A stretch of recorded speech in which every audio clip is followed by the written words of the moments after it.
Vanilla Coke Vanilla. Zero. You could Coke Zero. you could also go to Stage Store, get some Captain Morgan orange vanilla, and make a orange vanilla Coke. That's Ooh, really good combo. sounds That good. sounds alright. All right. I'll have to. Like my new Hey, favorite. Justin, according to Google, the CVS that is directly behind my apartment has vanilla Coke Zero. Investigate that for me. Hey, I will Alright, probably be coming to pay you a visit. I'll be back. All right. So, quick recap from last session. With the dead with the dead giant being lifted by the dragon, the doc awoke and jumped into action. He ran at the giant and stabbed into it, and the dragon took off into the sky. As he clung to the giant, the doc sliced a blood vessel from the giant and allowed for a trail of blood to fall. With the doc being carried away, the group was informed by Garrett that one of the sets of dogs ran off at the presence of the dragon. Urard offered to go with Garrett to retrieve the dogs, and the others would follow the doc's trail. After a quick rest, the group eventually came across a crater in the snow where they found the doc's hammer, old school anesthesia. They then noticed that I picked that up, I think. Yes. They then noticed that the doc was seemingly dragged into a nearby cave. As the group was heading into the cave, a swirling mass of snow occurred, and a gnome was plopped down from it. He introduced himself as Ravenchuck, an old combat medic turned explorer who is seeking to learn the mysteries of the Chardolin crystal that grows naturally in Icewind Dale. He is there with his mechanical snake companion, Beefchuck. The group asked if Ravenchuck would help them find the dock, and after seeing that the cave they were heading into had Chardolin growing from it, he agreed. The group then headed to the cave and stealthed about for a bit. They learned that there were 2 white dragon wormlings in the southern corridor. They then discovered a stone brazier that holds a cold blue flame. They then heard the sounds of someone butchering something in the northern corridor. As they reached the northern wing, they saw a man butchering a snowy owlbear. When this man saw the group, he threw a butcher's knife at them. Kyra asked where the doc was, and the man mentioned the man that he put in the adjoining room. During the fight, Groff went into the adjoining room and found the doc's body. He rolled low on a medicine check and believed that he was dead. As the battle raged with the Berserker... I think it's also fair to say that he also wished he was dead. Probably. And also buried him under meat. That's true. He did bury him under a bunch of meat. Did do that. As the battle raged with Berserker, he would not die from any blow that would normally be fatal. Every time he was killed, blue flames erupted from him and healed his body. After a few rounds, Kyra flew back to the brazier and attempted to snuff out the flame, but knew that it was magical. While her friends were continuing to fight, she pulled out the book from the Arcane Brotherhood that she got from the mountain and began scouring it to find a solution. Eventually, she found in there that it listed the components for the Dispel magic spell, but it was too powerful for her. Regardless of that, she summoned all the will and inspiration inside of her and somehow cast the spell, snuffing out the flame for now. Literally a lot of inspiration. Yes, 12 points to be exact.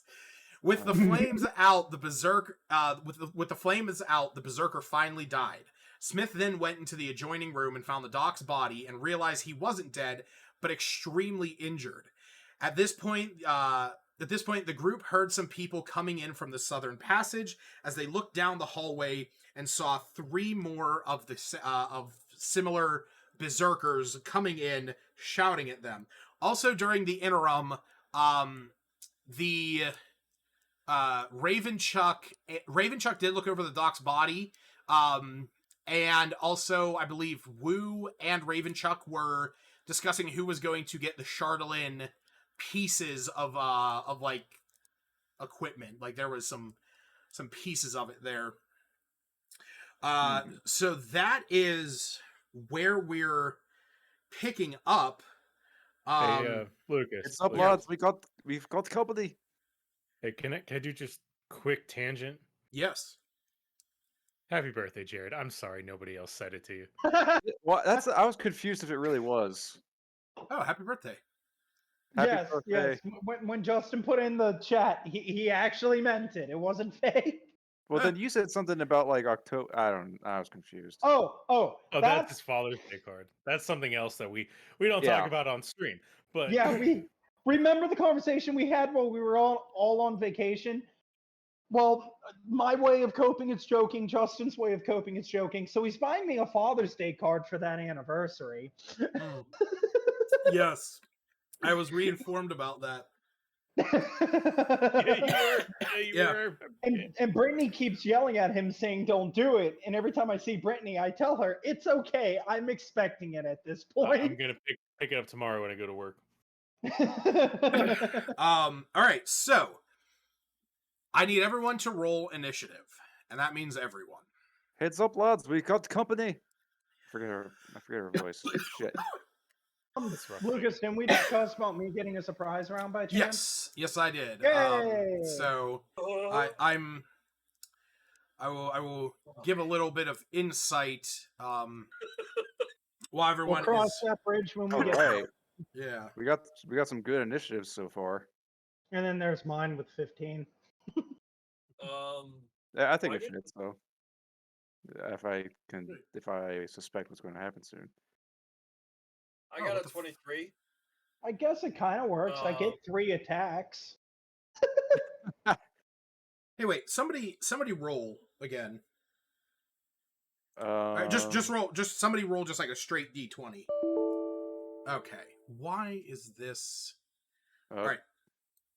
Should have did Get this. those while we were bad fucking rolls around. out now. We should have did this while we were fucking around on tangents. Roll again, somebody. That's not good. I rolled twice and it does not seem to be showing up on encounter. It's not, because for some reason the encounter log is not. It keeps coming up with an error. I'll try My refreshing. longbow came in. Yeah, like yours did. My initiative roll never made it in though. So is encounter just registering every other roll? No, now it's there. No, it literally There we go. crashed. I refreshed my page and that seemed to work for me. Yeah, at least. no, I mean, you guys were good. It's just it was literally Oh. crashing on my On your side. end. So Gotcha. so I'm gonna put it. I'm gonna make sure that I don't minimize it. I'm just gonna move. Put it over on a different Put screen. a window in front of it. I gotta say, man, like the way that I have this set up right now is I have on this screen you guys messenger just in case. I have my campaign. I have like the campaign, your character sheets, my campaign notes, Discord, and now that. And the PC. And that's like and OBS. I have OBS up there because it's easier for me to run OBS on the TV. The only thing above my shit's computer is Still not coming in right. I see yours. You got a 14. Yeah, you No, got a. It says custom roll. I actually rolled an acrobatics. Oh, I don't. Try it again. It's telling me virtual tabletop not found. Oh, wait, you're running. You probably have the. Oh. You have Beyond well, 20 turned on right now as well. Yeah, That might be fucking with it. that might be. But I don't think that was an issue last time. I don't think it was an issue either. I don't know why it's coming up saying custom roll for you. I mean, it came through performance for Kyra. There you go. Main saber to hit. All right. Okay, there we go. All right, cool. Yeah, I don't know what that was all about, but it's now resolved. I mean, it wouldn't be D&D unless we had some kind of technical issue. Right. Right. All right, cool. So yes. Now I just now I gotta go back. Does anyone remember your initiatives? Yes. Groff had 17, Rod had 15, Smith had 17, I had 16, Wu had 20, or we went with 24, 23. 17, It showed up custom for me. 17, 15, 16, and Oh, actually, you tell us what the enemies rolled, and then we'll tell you our initiative. yeah. I'll keep that in mind. Yeah, mine came up as a 20 for a custom. That was my initiative roll, and I rolled a nat 20. That's one. That's 20. All right, and technically, and see, actually, I like this new method because I can take these guys out of initiative, but they still show up on the map because they just go on Jared's turn, which is really nice. I thought you were talking about the dragons we still have to fight. Yeah, not them. You mean my new pet? I will slice your throat. Jared, I would Whoa. need to know from you, considering your RAR does not have dark vision of any kind, do you have a lantern, a torch? What do you have to help you guide your way? It would definitely be a torch Okay. or a lantern. I was gonna say, I think you have the lantern. Yeah, I have the lantern. Okay, so you have the lantern? Yes. Let me see, because I think that's... Hooded lantern is a 30-foot radius and then 30 foot out from there. Yep. So they would definitely know that I'm like walking in and I'm going to be present. Yeah, and that is going to be... Present. I'm actually going to say that that's probably like a yellowish light.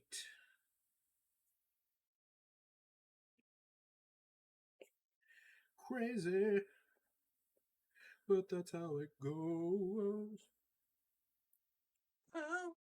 Blows my mind that Ozzy Osbourne is still alive. I know, it's fucking crazy. But boy, is he fucking hysterical whenever he did his when Jack Osbourne had them on to the Osbournes Wanna Believe, and they were doing paranormal investigations with him and Sharon. Jesus. Oh, it was great. I just remember last year, like, January rolls around. I'm like, oh, wow, Ozzy Osbourne has a new album out. It's pretty good. And then COVID. Yeah. All right. So Gerard, you are actually going to have the first round because you have basically. So for everyone else. Shit. I had everything set up except the map. Oh no. Actually, funny enough, I heard encounter log crash the moment that happened. So.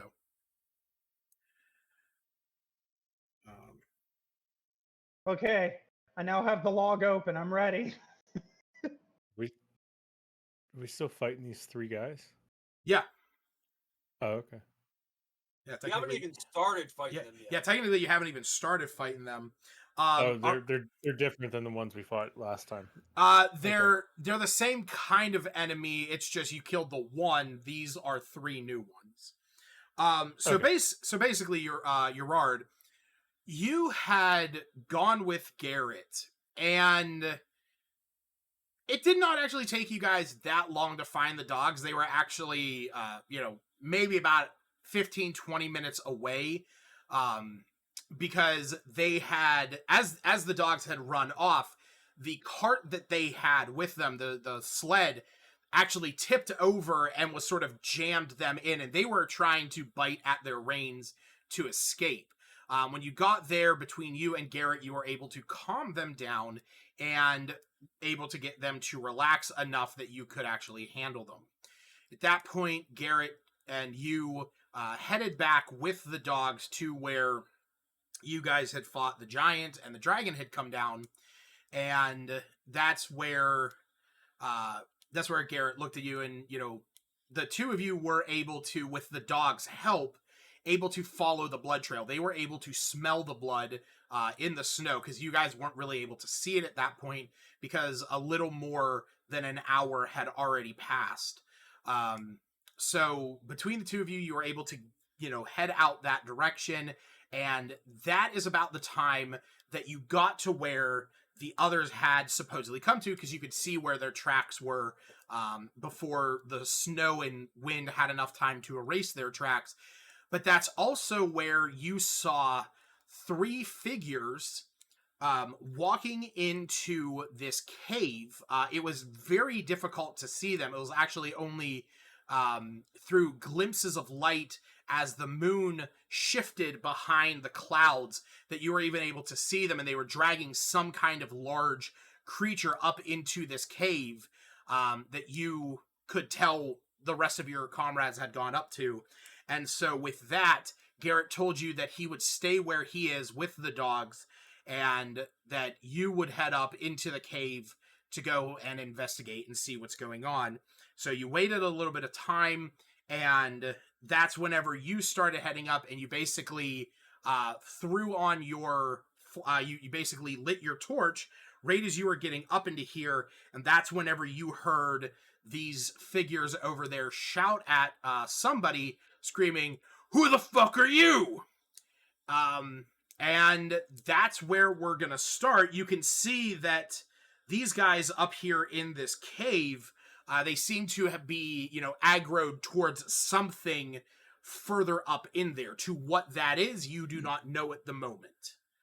I want to jump in real quick. Yes. Just a gentle reminder. We established we are like 8 p.m., right?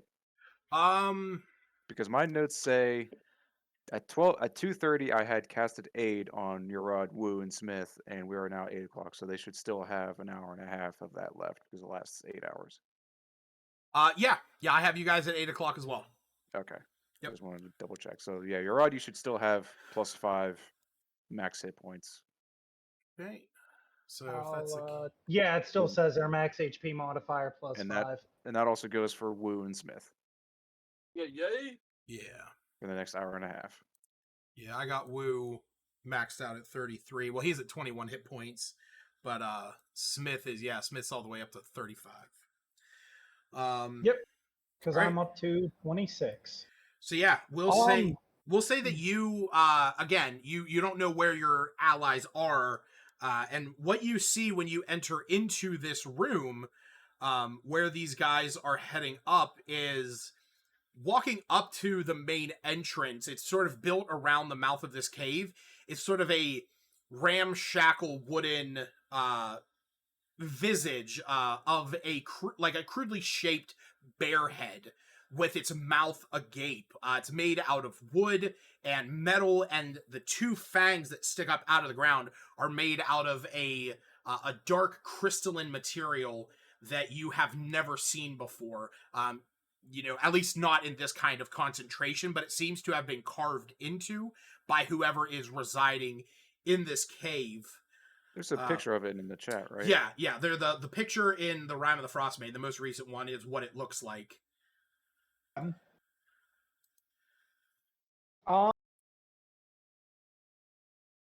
Erard would probably assume that they would be yelling about the doctor or his allies. Okay. Guys, Lucas, I can move the companions. I cannot move myself. Well, you better fix Sure. that. Are Is you your token set to you? click Encounter plus Yeah. in the top left and make sure that Settings, Erard with the Oh yeah, name. no, you can't. can you do it now? Hold on, let me. Yeah, I can do it now. Okay. Yep. I must have just had you on some kind of geometry that's not there. I don't exist. I will say this. Just on the other side, you can see what looks to be one of one of Kyra's dancing lights that's seemingly floating in this. I take offense to Yes. that. If Rime were see here, it right there. those berserkers would be dead already. That's very true. Very true. Yeah, so you can definitely see that, at least that area is being lit up by those. So I would definitely take the automatic assumption that that's my ally. Yeah, that your allies are at least in that general direction. Is that token there an enemy just because he doesn't have a Uh, number? that is a dead body of some kind of beast. Okay, so I it- kind of vaguely make out these two and the orb. Yeah, it's technically there. It's just if I put it down to 0 hit points, it's just bones. Yeah, Um, gotcha. So I just put it down to 1 hit point and then just take it off of initiative so that it's just a token. Gotcha. Lucas and I talked about that last week or the Yep. week before. Yep, it's a paraton. Gotcha. That means it's a Peloton? whole I heard lot they of meat. recalled a lot of those. Oh yeah. What is my... I'm in 30 feet. Okay. So yeah, I would definitely... Yeah, for what it's worth, Jared, that's what it looks like. You got this, Peloton. We're going to go through a hike through Icewind Dale. Come on, everyone. Don't fall underneath. You will die. Yeah, I would definitely get closer, me and my animal companions. Okay. Yep, you can definitely see then- that there are 3 of them, and they seem startled by the bright light coming from behind. Well, they're really going to be startled. I'm going to have Neoguri use Eldritch Blast as per normal. Okay. Well, we're off to a great start, ladies and Man, gents. baby. uh, I will say that he goes to shoot, and you sort of like, you point out at them, they turn around and he shoots, but he is just like, he's low enough that it hits off the Paraton's antler, sort of blasts that off of its head, but it does miss the berserkers. All right, time to send the rest of the creatures in. Can the Yeti make it? No, he can only go 20 feet. The Yeti would be there. Okay. So yeah, definitely move. I mean, also keep in mind that technically your turn started back here. That's true. So he wouldn't be able to go anywhere, but I Yeah. believe that your... The snake can definitely make it the rest of the way. Yeah. Because it's, yeah. Yeah, because he would be moving through your space. So, yes, the Yeah. snake can get there, and he would still be protected by flyby. Because if I'm not mistaken, I believe I said that these hallways were about 10 feet high. So, yeah, if you want to go ahead and roll the attack for that. Yep. God damn, that is a 6. Well, Or that's... it's not a, No, that's a 5 plus 6. It's an 11. Yeah, it's an 11. That still misses. You see the Charlatan Berserker, he, bats away the snake. And he begins to shout. As he does, let me pull them up real fast. Where the fuck did they go?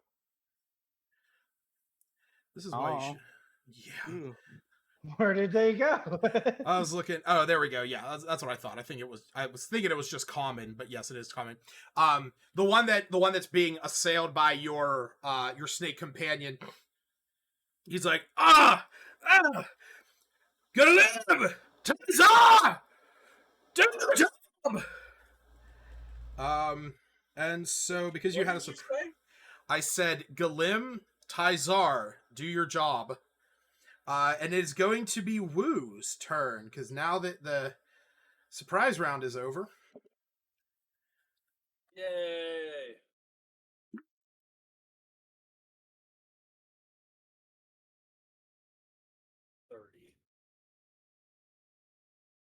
I love how I just see his token and then darkness. Yep. Who, Gerard or what? No, for Woo. I see Woo's token surrounded by because darkness. you can't see up around there. Just go watch the Twitch stream. It's fine. Yeah, if you watch the Twitch stream, you can see the whoever's in current order. Aren't I still enlarged, Lucas? For I thought I had written that down. I believe so. I think you have I think you have 3 rounds left. because I think Okay. I think I was gonna give you like 3 rounds because it was basically like you kill the berserker. Yeah, Kyra 3 rounds of yeah. Yes. got it. Yeah. So you got like Yep, good I'm 18 like- seconds. Yeah. So I'm gonna move there. Yep. I can't reach. I don't have anything to reach him with. That is a little bit up range. Yeah. So I am just going to second wind and heal up a little bit. Okay. All right. You second wind. You heal up. Did you want to ready an action? The second wind's a bonus action. You still have your action. Yeah.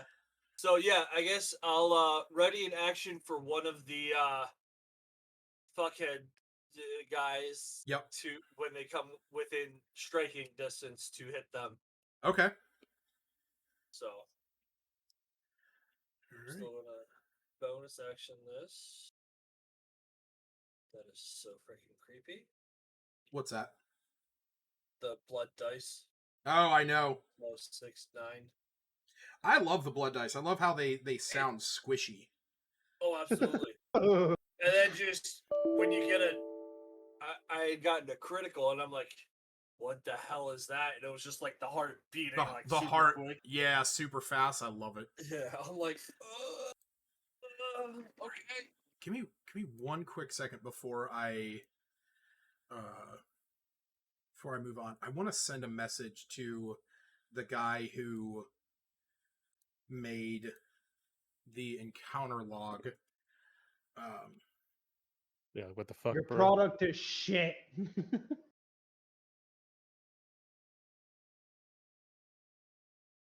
This keeps coming up every few minutes. Any suggestions? Did you try turning it off and back on? Yes, I did. Actually, multiple times. I keep closing it, and I keep hitting, F5 on it, but it doesn't actually refresh. So I have to keep like closing it, going back in, closing it. Off, Well, that's my off turn. topic. Yeah. Okay. Yeah. Good. Let's say real quick before I take my turn.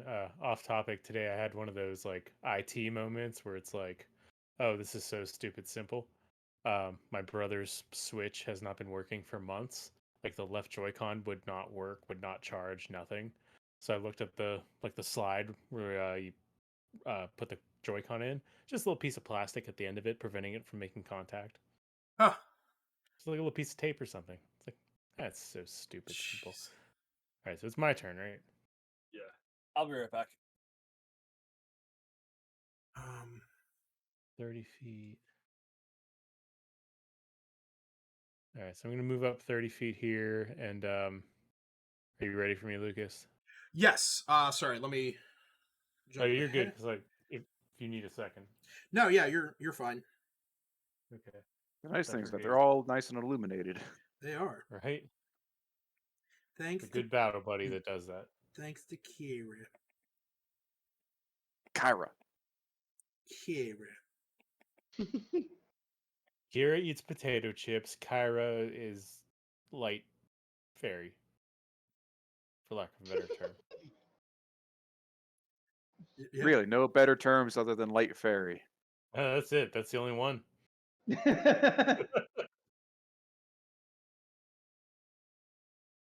All right. Yeah. Um, Yeah. It's you're good. Okay.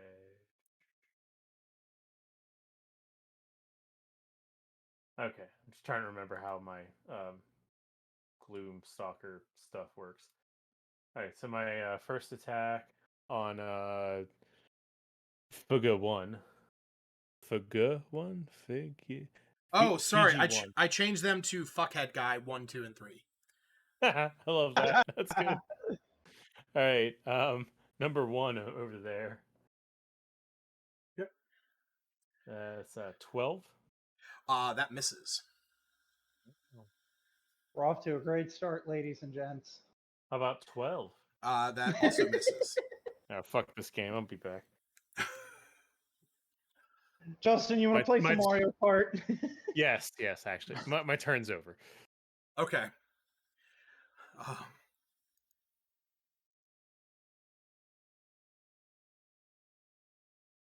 All right. Smith.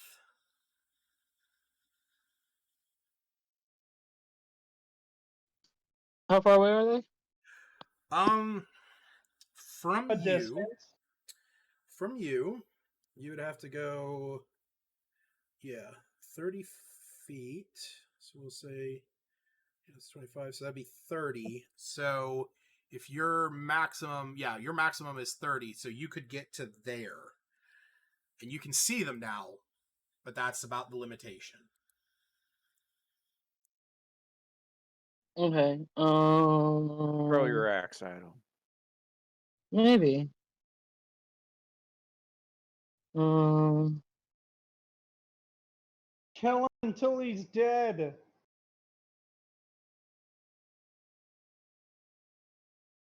How many rages do I have left? I got one last rage. All right. I'm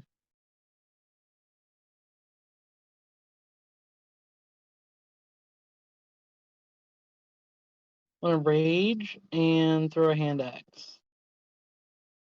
Okay. Oh yeah, you can use strength for that, right? For throwing a hand axe. No, it is dexterity. So it says +5, but it should be what, +3 or +1? Yeah. Or what am I doing? So if it is if you're attacking with the hand axe, if you're throwing it, then it is a plus it's a +3, because I don't believe that you have anything that lets you use your strength to throw. I thought that was like a weird thing with axes. Not that I'm aware of. No.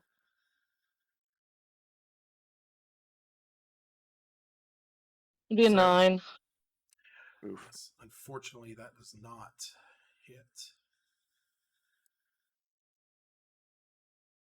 All right.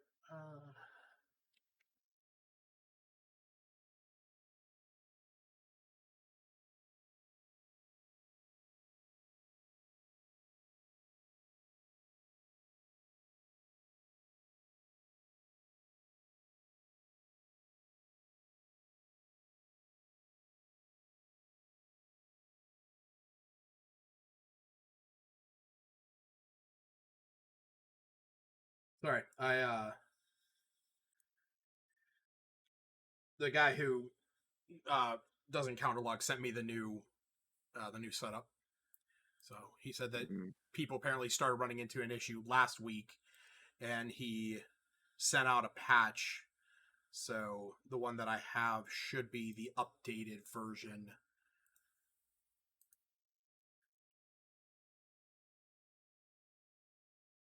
So yeah, with that, we are moving on to Kyra. Okay. What's the height situation in these caves? Is there even a bare minimum of being able to take flight? It's about 10 feet up in the room Yeah. that you're currently in. I think we may have allowed flight in the past, but I mean, you can technically still fly. Like you can fly 1 foot off the ground. Like you don't have to be okay. you don't have to be so many feet above to achieve flight. You literally can, you can be a foot off the ground and you still have access to your flight speed. It's Okay. just the thing to take into consideration is every 5 feet or every 10 feet that you fall in uncontrolled descent, you just risk, like if you get hit out of the air and you don't catch yourself, you risk Right. taking some bludgeoning. Gotcha. Yeah, we're just gonna move 20 feet there. Am I able to see? Well, I mean, I could just barely see. I have my token up, so I don't know what the number is. I could just barely see FG1. Is Yeah. that That, I mean, you can definitely see him. Like, you can see that he's standing there. Because you have those lights, that sort of corridor is lit up. So just like imagine if you were standing in a dark hallway and you can only see so far ahead of you, but you have Smith that has a lantern on next to you, and then you also have your dancing lights down the hallway. So just imagine you standing in a lit hallway. You're just also suffering the reality that you're standing around a corner.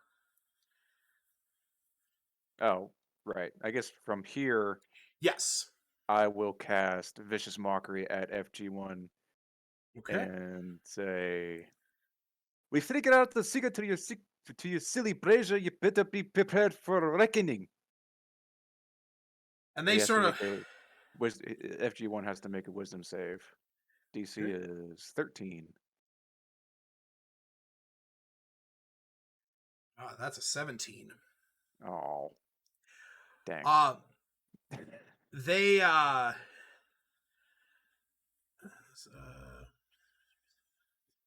hate this game. Yeah, so they look at you. They look at you and they're like, "Oh, that is not a concern of ours. Prepare to die." Oh well, I tried. And I got 5 feet left. No, you know what? Let's retreat a little bit back. Well, wait a minute.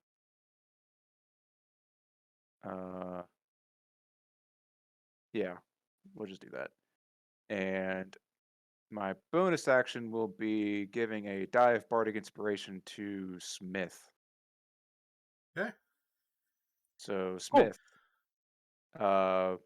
you get a D6 you can add to an ability check, attack roll, or saving throw. You can add it after seeing your roll, but before knowing the outcome. Cool, thanks. Kara would just say, "Go get them, big guy." And that would be my turn. Alrighty then. So, Gerard. Try that again. That's 20 feet for the Yeti.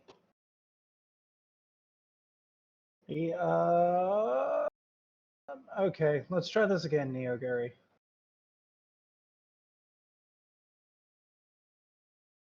There we go. That's better. Much better. Go. All right. Go and roll up that damage. Just got well, that's... God damn it. Still, well, not... hey, at least you hit. Yeah. Yeah, really. Eldritch Blast to fuck guy 3. Fuckhead guy 3. Oh, sorry. Yes. Very technical. Right. And then Snake. Gonna do a flyby. Duh. I keep forgetting we made him Russian. Hey, Yeah. that I will keep reminding you all. Because I took it upon myself to make that burden. So that was a 23 to hit from him. Yep. So that's 7 piercing damage.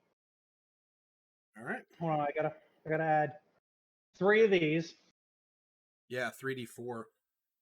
And that is 4 poison damage. Right. So that's 11. Or no, I did that wrong. It was piercing damage plus 3d4. Or yeah, it should be piercing damage. It should be like 1 piercing damage. 1 piercing plus. Right. So the 7 is the average. Yeah. So it was still 4 poison damage, 1 piercing damage. That's 5 total. All right. And he's gonna back up because flyby. Well, you said it's 10 feet, so he can just kind of fly. Yeah, up, he right? can fly down, fly back up. Yeah, the only time that you would have to really concern yourself is if they had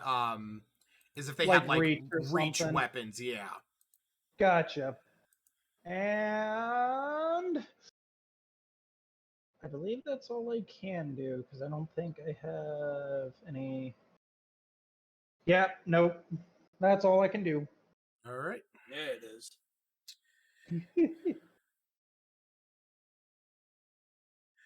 All right. So, fuckhead guy 2 he is going to turn around. Seeing that there's only like one of you behind him, he is going to turn around and start making his way towards you. He's going to get about this far, and that, yeah, you know what? Actually, he's. You moved the light instead. Just realized that. I didn't notice. He must have been like right on the light. He's gonna come down to here, and is actually going to swing at your Yeti. He's just a wee baby. Just a boy. He's just a take. Literally. That's a 21 and a 19. Oh no. Well, the tyke's gonna die.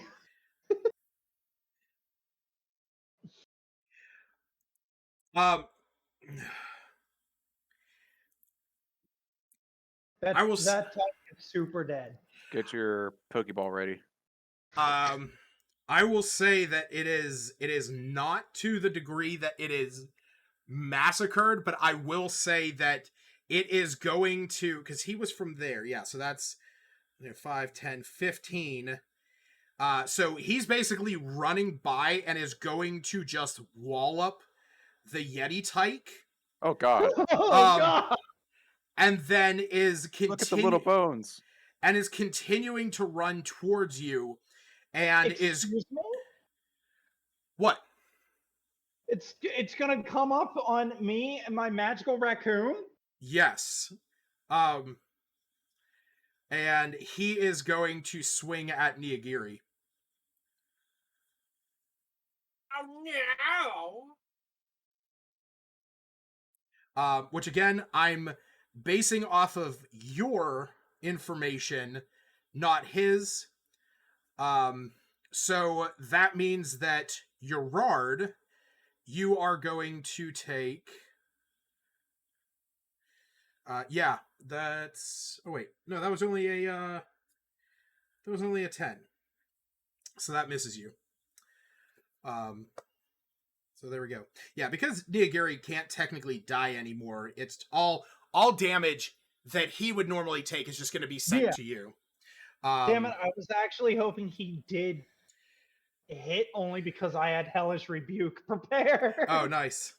Well, you might get your wish because number 3.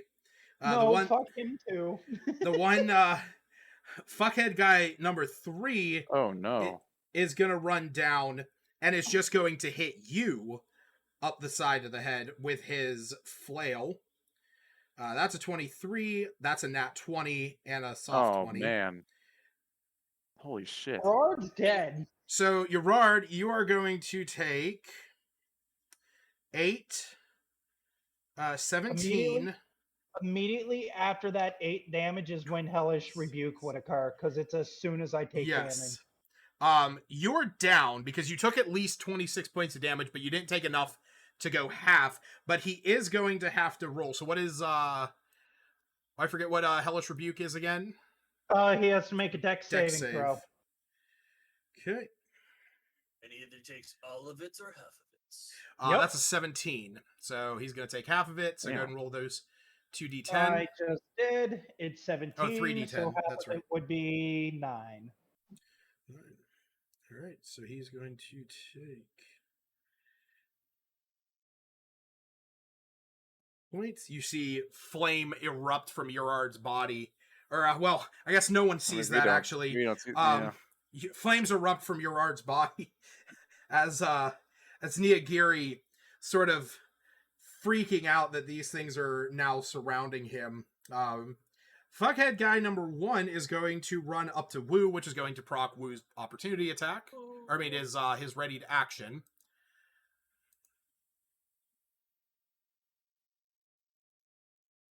That's a hit. So 7 damage. Okay.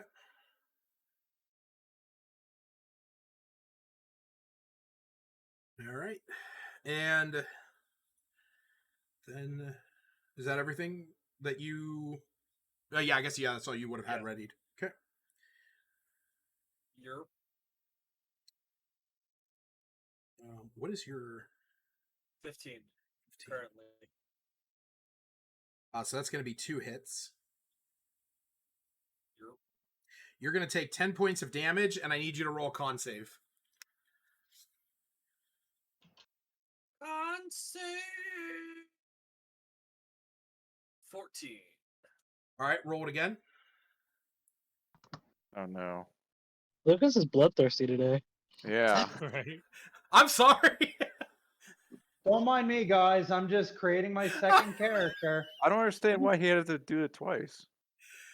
So That hit. it's Making 2... me drink today. Oh, sorry. Oh, okay. I Yes, didn't it's 2 get right. attacks. Oh man.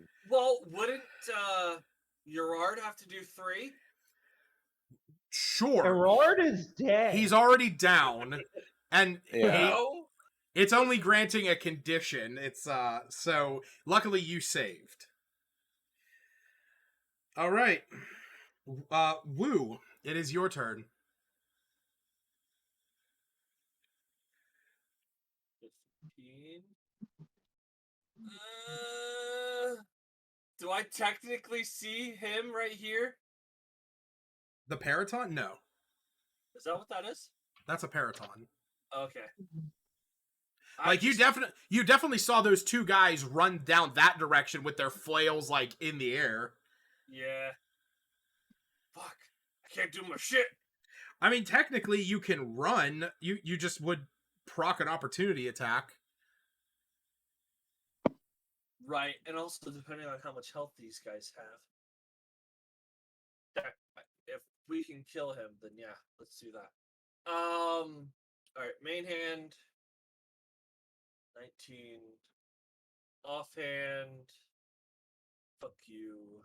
Okay, roll the damage for the main hand. Okay. And then my second winded. Oh, I forgot to add my D6.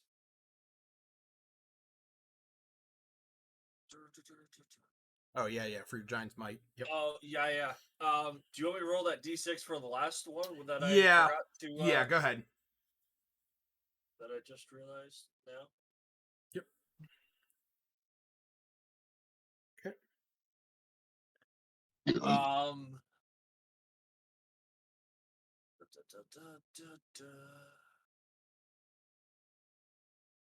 I guess I'll action surge.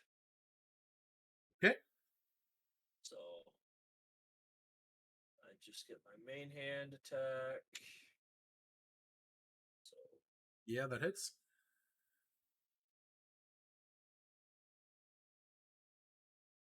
Okay. That Giant's Might. There we go. All right, is that everything? and then I'm going to keep running. Oh, okay. So you would have had, what, 5, 10, 15. So you would have another 15 feet to move. Yep. Okay. Fuckhead guy number 1. No, he got a nat 1 on hitting you. So you staggered him enough that as you basically like bust out around him. And I imagine you're sort of like with every step stabbing him with your saber. Or no, you're slashing him. Step yeah. 1, Like, yep. Step 2. Step 3 slashes, and then from there, like, he's staggered enough that he stumbles back and you're able to escape him. And that's whenever you can see just down to the south these 2 other berserkers standing there with the baby the Yeti tyke filleted on the ground, actually bashed in on the ground. You see the poisonous snake flying in the air just above you. Niyagiri is sort of standing there. He has his gun. His teeth are bared, and he's snarling, sort of foaming at the mouth at these 2 berserkers that are standing him, with Gerard laying unconscious on the ground behind him. And a dead Paraton. Yeah. I proceed to cough up blood at seeing Wu. We all do. Woo, woo, woo.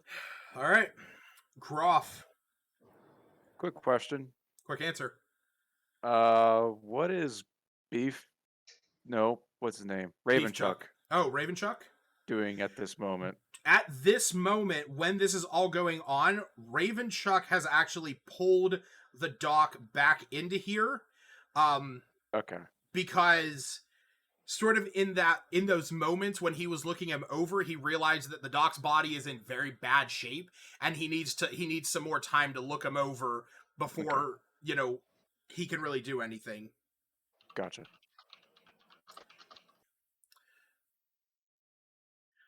Yeah, It's two 24s to hit. Yeah, both of those hit. Okay, first attack is 9 piercing damage, and then the second one is 9 plus 6 for 15 total. 24 for both attacks. Yeah. You can see that he is bloodied. He's starting to get a bit woozy and haggard. Woozy. Woozy. Smith. I'm gonna run up and attack. Okay.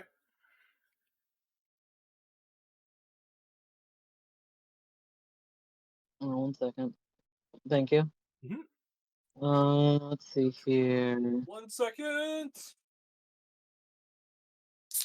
Damn it. Damn. Ooh.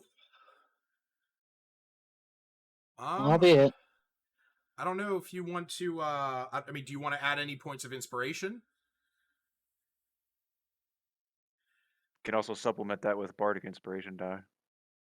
Oh, that's true. Yeah, you still have a Bardic Inspiration. So if you Do we know want, what it is yet? I haven't been paying attention. I'll say you guys had it sort of figured out last time. You imagine that the D6 won't get you the whole way there, even if you max it out. But with that and some of your inspiration points, you would be able to. So if you want to use that Bardic Inspiration, you can roll an additional D6. And I'll save it. Okay. Did you want to use any of your inspiration points? Nope. Okay. No, Lucas, damn it, leave me alone. I just want to make sure before I move on. That's all I want to do. I want to make sure. You can't control everybody, Lucas. I know, as much as I try. Kyra. Oh man.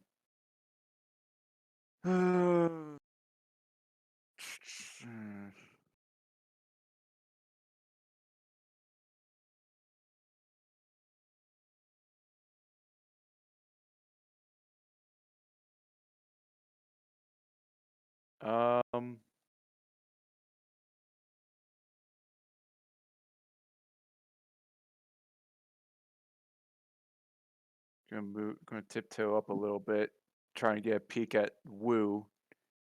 Am I able to see him from here, or do I need to move a little bit more? You can see Wu from there, but like just barely as he's creeping around, or as he's rushing around the corner in action. She's trying to peek through the corner. Oh, that crazy fool! And she will cast Healing Word on him. Okay. As my bonus action. So Wu, you will get 7 hit points. Damn. I was only kidding. What? Thank you. I So think I was he- only kidding. I think he shouted 7. Oh, Yeah. that's what threw me off. It's like he saw that already.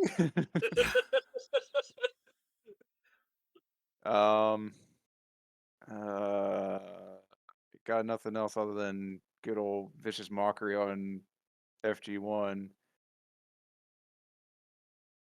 I don't have anything prepared. I don't have any insults. No, that's fine. So just wisdom saving throw. Unfortunately, he succeeds. Damn. Oh, bitch. Are these guys wise or something? No, they have a +0 to wisdom. Fuck.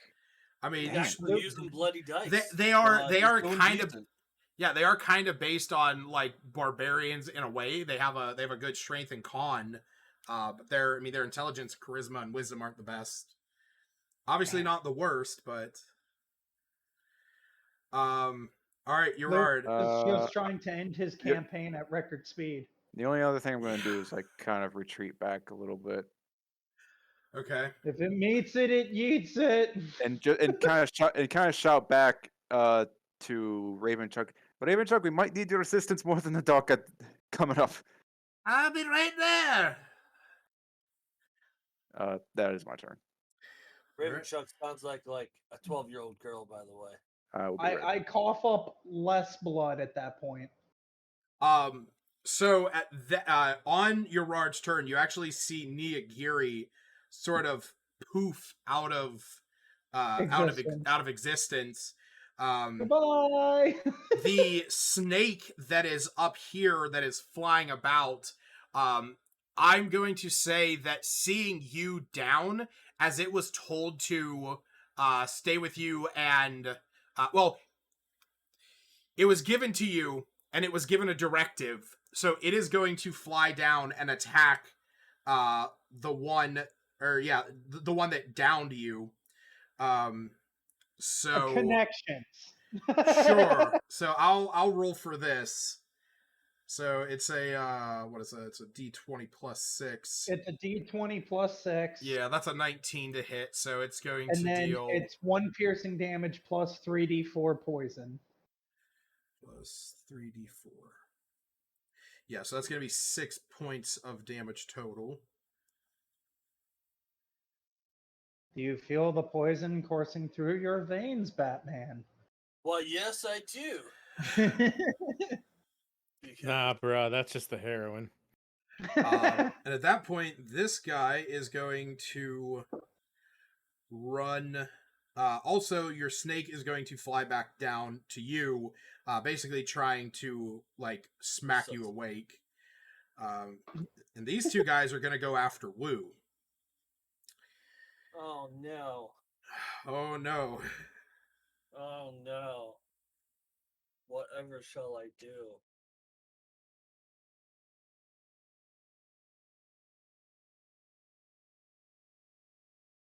Well, you're going to take 3 hits, so I need you to roll 3 Constitution saves. Oh. I've only taken 2. Okay. So I'm doing my shenanigans. Is this your is it the first hit that you get hit with that this is? It just says I know it's you or a creature you see within 30 feet. Right. I just didn't know cuz yeah, that's fine. All right, go ahead and I assume you want to have one hit the other. Yeah, that'll work. I was gonna have it hit fuck guy up top, but I mean you can do that. You can do that. So which I'll just have 2 to hit 3. Okay. So 3 to hit 2. So I'm gonna have you roll 2 con saves. And you, Woo, are going to take 12 points of damage. Ooh, fuck me. So with that, how much damage? 12. You said 12? With that second hit, you are poisoned. Poisoned? Nope, I don't. I wish I could have poison. Poisoned. Yep. So you have disadvantage on attack rolls and ability checks until the end of your next turn. Okay. All right, and the other attack, so F2 is attacking 3, and so F3 is going to take 4 points of damage. So lame. And he has to make a con save. Oh, which he fails. So he's also poisoned. Suck it. Suck it, bitch. Suck it. And now we have that on stream for Lucas. All right. Oh man, what did I miss? Fuckhead guy number 1 is going to go after Smith. That's a miss. That's a miss, and that's a hit. All right. So Smith, and then divided down. Smith, you are taking 4 points of damage, and then I need you to make a con save as well.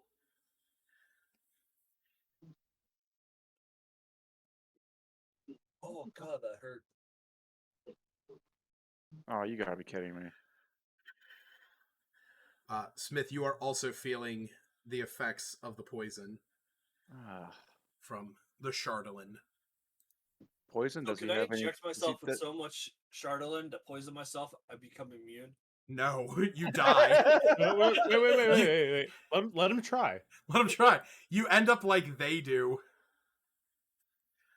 I mean, I don't know. I feel like I injected myself with enough cyanide that I'm immune.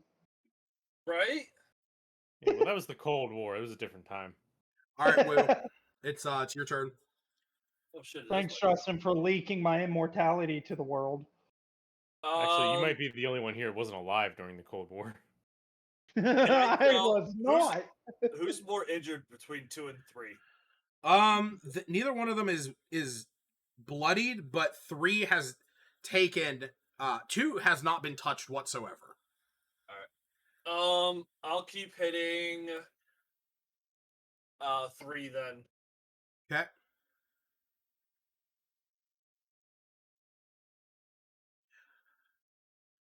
That hits. 14.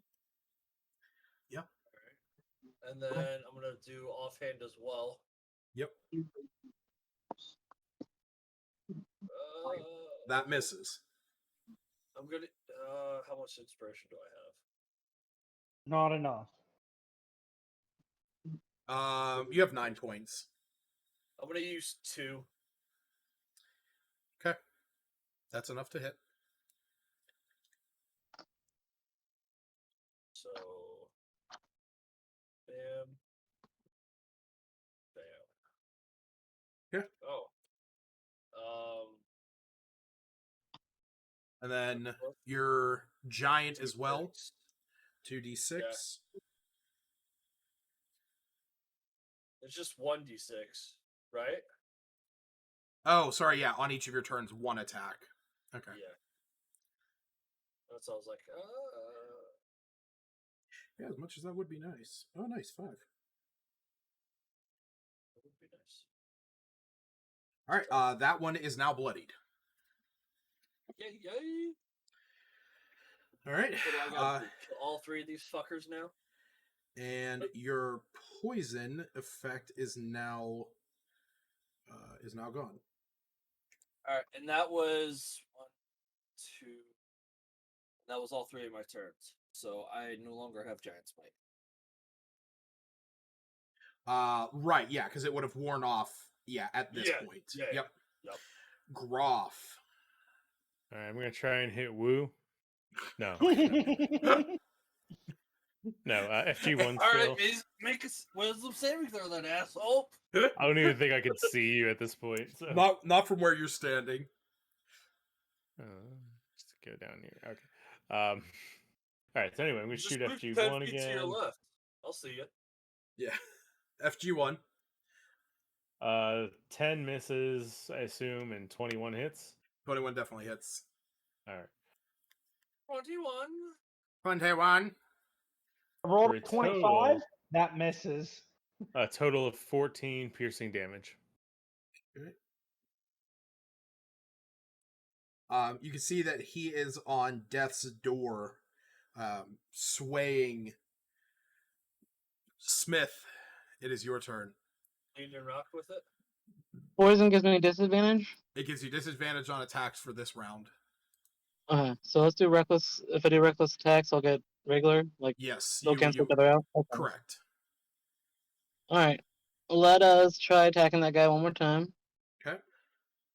Trying to finish him off.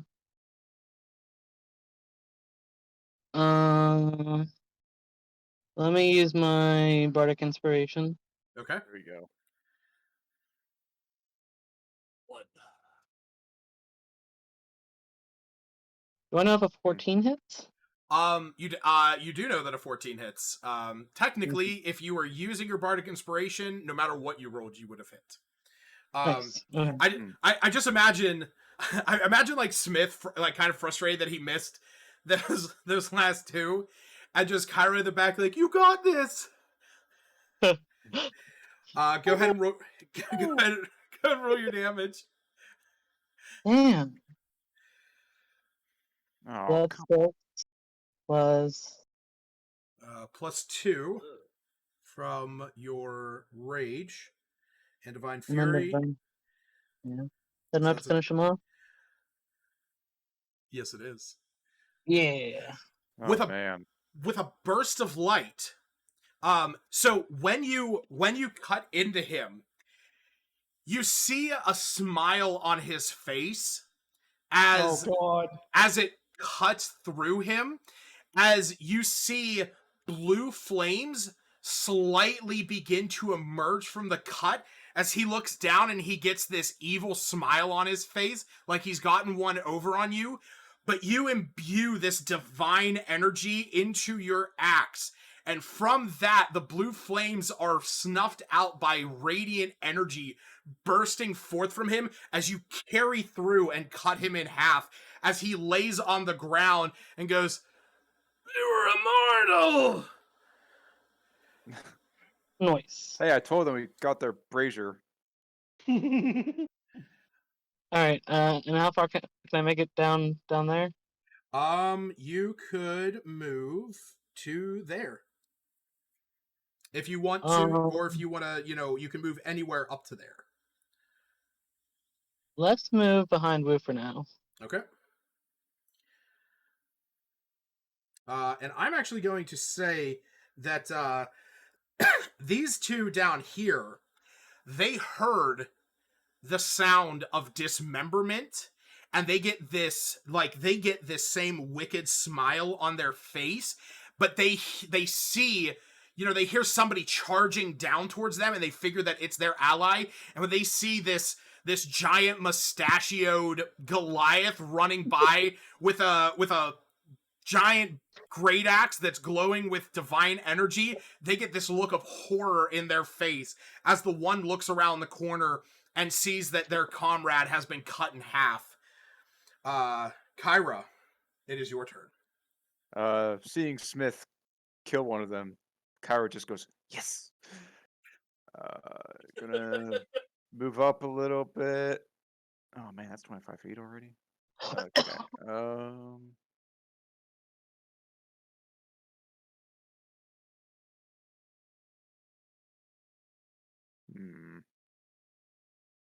For whatever reason, like I can't see past here, like to the east or north.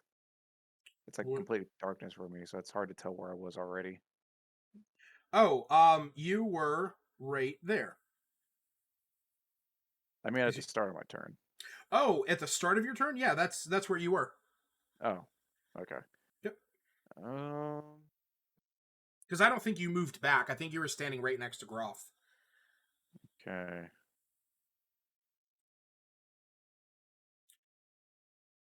Oh shit, was that 25 feet? No, it was 20 feet actually. Okay, good. That seems like a decent enough place. Yeah, you can definitely see the other berserker standing there in front of Wu. As long as he can see Wu, that's all I care about. Well, for this, I just need to see a point. So I'm gonna try to cast Fairy Fire. Oh, okay. Like right past Wu, and try to encapsulate the berserkers. It's a square, correct? It is a 20 foot cube. Yes. It's got some verticality. It's a cube, bruh. And they have to make dexterity saving throws. As soon as that square is all lined up. So something like that? I guess for you it'd be a little bit harder to see. Here, look at my thing. Oh wow, that's completely different than what's. Well, yeah, that's basically. I know because you guys only see that much because you're looking through. But yes, that's. Oh, okay. Yeah. Well, on my screen, it only has it on one guy. You might just have to refresh it. I mean, I can see it on mine. Now, yeah. I'm satisfied with that placement. All right. So they have to make dex saves. Yeah. 13. That's a 13, and that's Fuck. a 7. So Number's got one. Yeah, number 3 has fairy fire. Yeah. No, I wanted 2 to. Damn it. I know. Trust me. Oh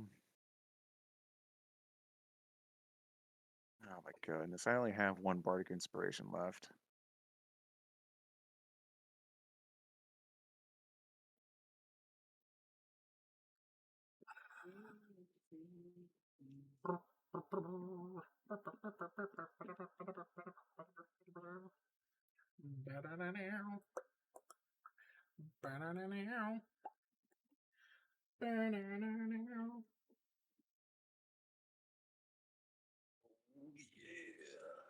Justin, do you know how many times I almost lose the cap to my Apple Pencil? Mine attaches magnetically, so no, I do I not. fucking hate that. I wish mine did. I wish it also charged that way too. It's nice. Yeah, I have to sit Really here nice. and I have to sit here and fucking plug it in, make sure it doesn't come unplugged because it's at like mine said that it was at 5% battery. Yeah, I'll as my bonus action, I will give Wu a die of bardic inspiration. Okay, so Wu gets a D6. All right, And yeah, that'll be my turn. Hold on a second, Jared. I'm gonna send you a link.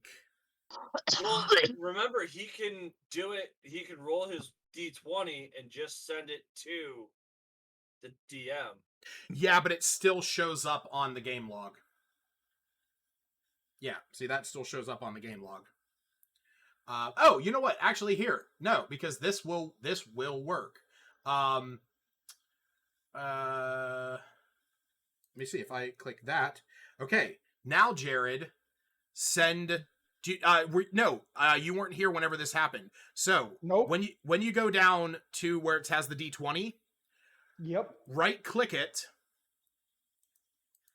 Okay, or sorry, just click it, and then where it says to everyone roll, hit the down arrow, and it should give you the option to roll to DM. Yep. Cool. So go ahead and roll that for me.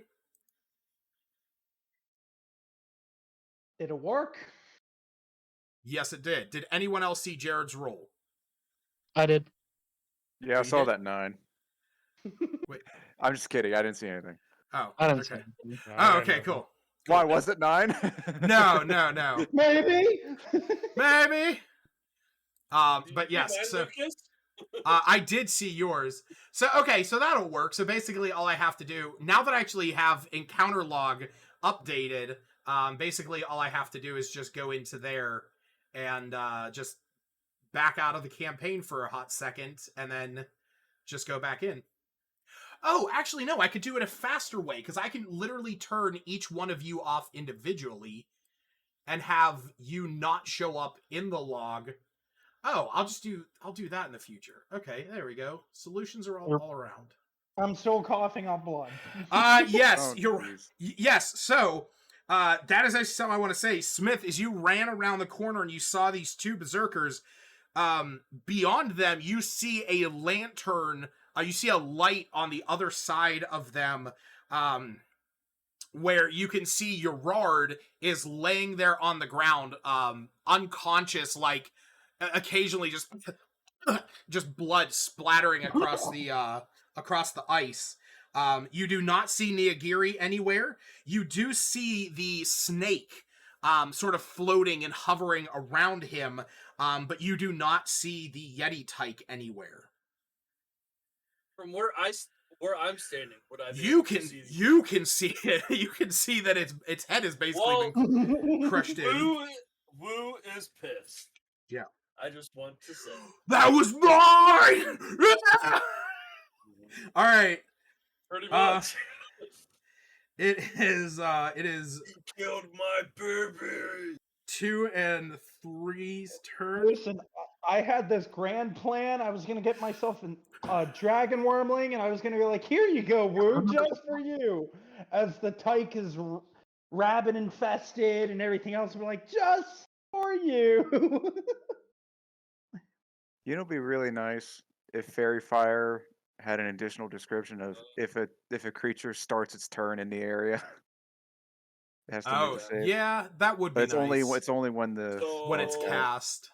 it is a first Lucas, level though, so Yeah, buddy. Just want to say, defensive duelist.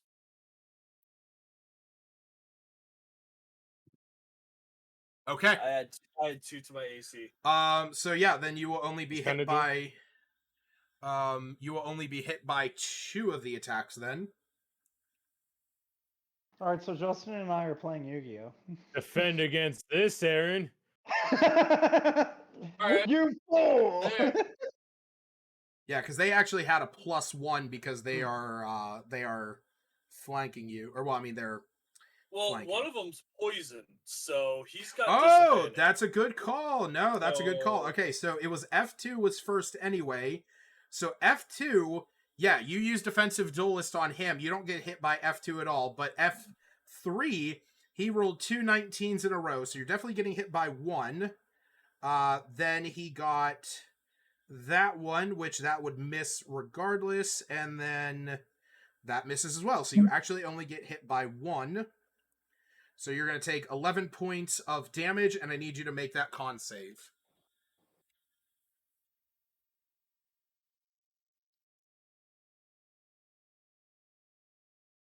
You son of a bitch. You are poisoned again. oh man. Just for reference, the DC is 13. Wait, I have advantage on poison. hold on. Oh, you can also do the Bardic I have a- Inspiration Yeah. Oh, and your own points if you have any. okay. If you want to roll your Bardic Inspiration, That's a D6. yes, it is. There you go. Okay, you are not poisoned. Let me take my poison condition off Yeah. that I've had. I poison Woo. I spit on him. Who shoves this knife up your ass? All right, Woo. Never mind. The I one can't is- do that.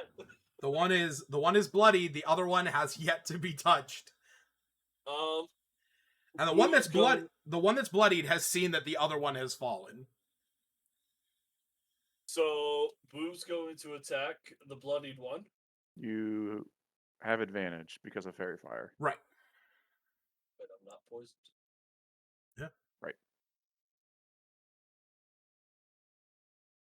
That hits. Sweet.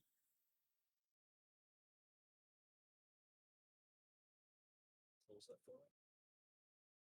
Oh, you son And of that also hits. Excellent. Finish him. Before Smith does. Finish him. I know, right? Before Smith comes up and takes another one of my kills. So that's 15 there, Lucas. All right. He's definitely not dead. Ugh. He's definitely hurt. Quick, Smith, steal his kill. Actually, it is Groff's turn. I gotta find these guys first. Yeah. Alright.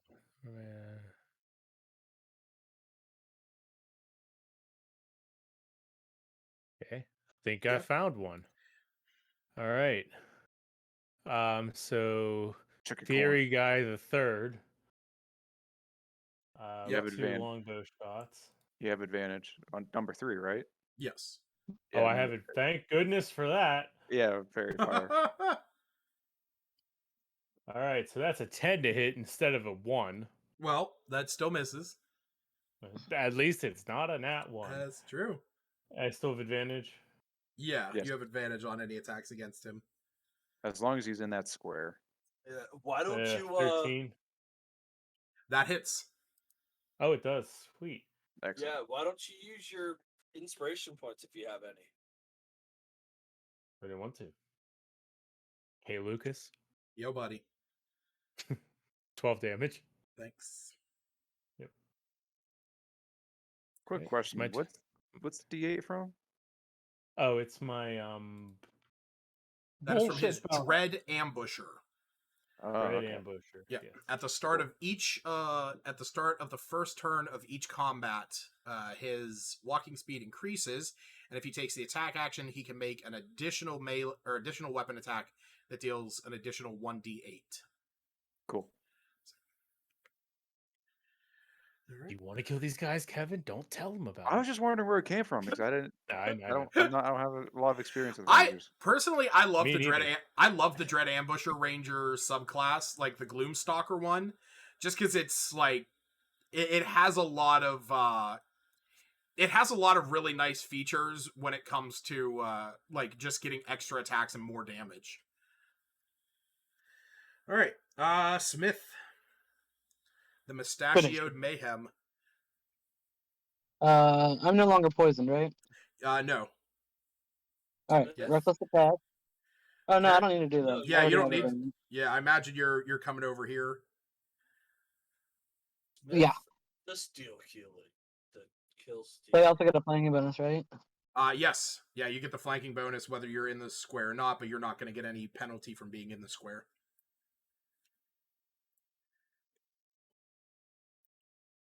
Yeah, roll that advantage, baby. Oh, yeah. Yes.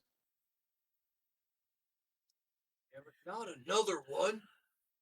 Another one. Oh my god, that Jeez. That's not what I meant at all. All That's right. 11 damage.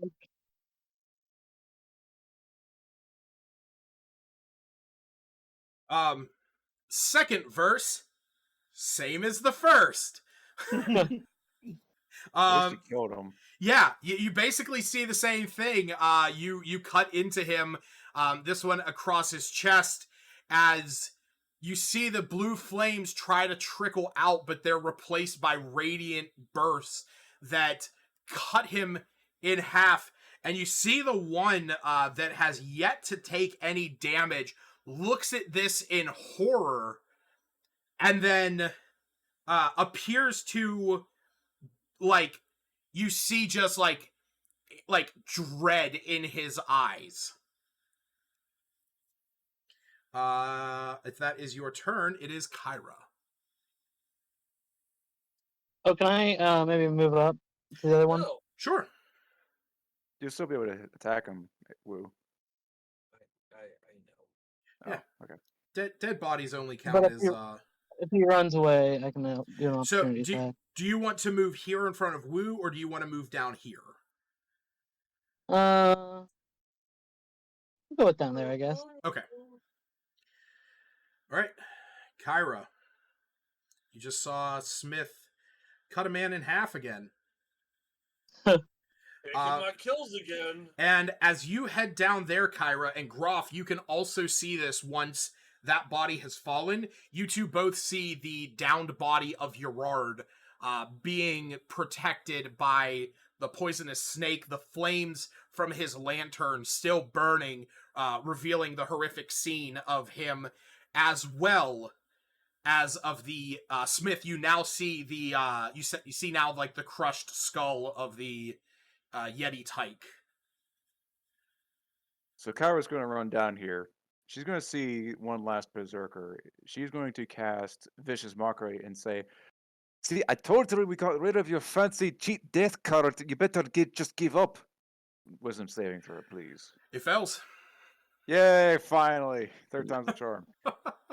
All right, that is going to be 2 psychic damage, and it has disadvantage on its next attack.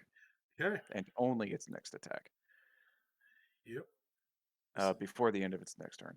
Right. But upon seeing the endlessly spewing, coughing up blood, Gerard, she's going to gasp and cast. She's going to gasp, Gerard, and going to cast Healing Word on Gerard. Wait a minute. Is that? Yes, Oh, yeah, that's the bonus action at 60 feet. Well, I was making sure it's within range. So, Gerard, you are healed for 5 hit points. Oh, thank God. Who else could have used that? All right, in case if anybody wanted to know, I was borderline near death and I may or may Good. not be lying about that. Good. You know, I was Lucas, worried about that whole time. Uh-huh.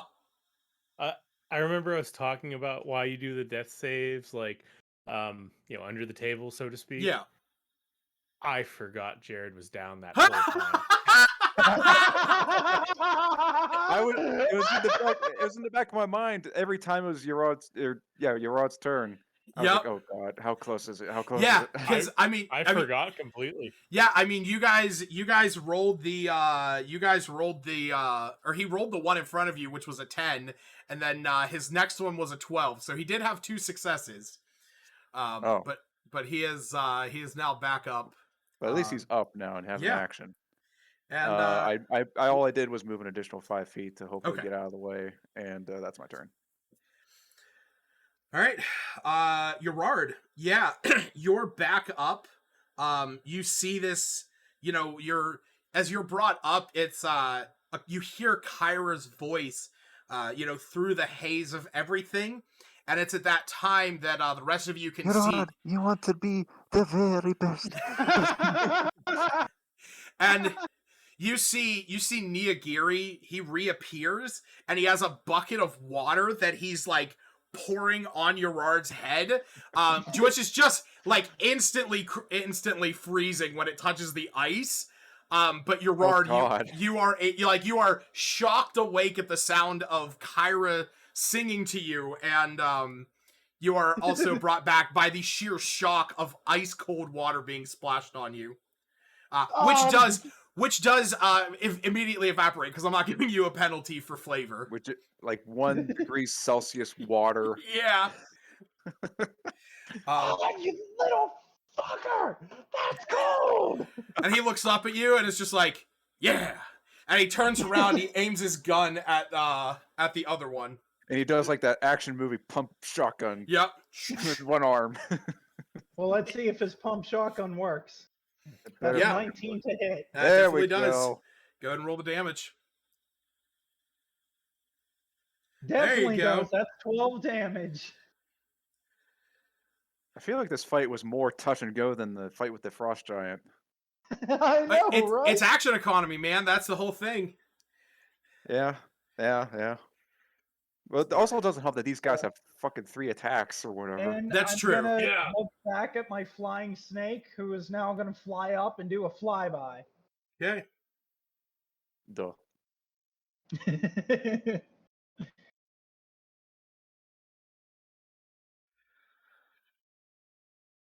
That's also a 19 to hit. That hits. Excellent. Oh, wait, I only rolled 1. I'll just throw on 2 more. So that's 2. So That'll 1 be 8 piercing, total. 7 poison. Yep. Okay. All right. On his turn, you see, like, he sees this guy next to him, and he mutters to himself, something that Wu can hear, something that Smith can hear. He goes, "We were immortal in here." And he turns and is going to disengage and run. I don't know why that's 30, but that's 5. Yeah, that's weird. 10, 15, 20, 25, 30. So that means no opportunity. No attacks. opportunity attacks. As he screams, Fuck. No. as he screams down the I hallway. have Sentinel, by the way. What's that? He gets an opportunity attack from me. Oh, does he? Yep. Sentinel? Oh, Take those opportunity attacks even if you take the disengage. motherfucker! Yes. Oh, okay. Yes. Okay. Let me move him back. This would have been the point at which he left your Alright, I meant to range. speak up earlier, but my It's mic was perfect. off. It's perfectly fine. Go ahead and roll the attack. With advantage, right? No. You do not have advantage. Yeah. He was not affected by fairy fire. Right. He has disadvantage on his attack because of Kyra. But you just roll this normally. I thought it was a fairy fire. Okay.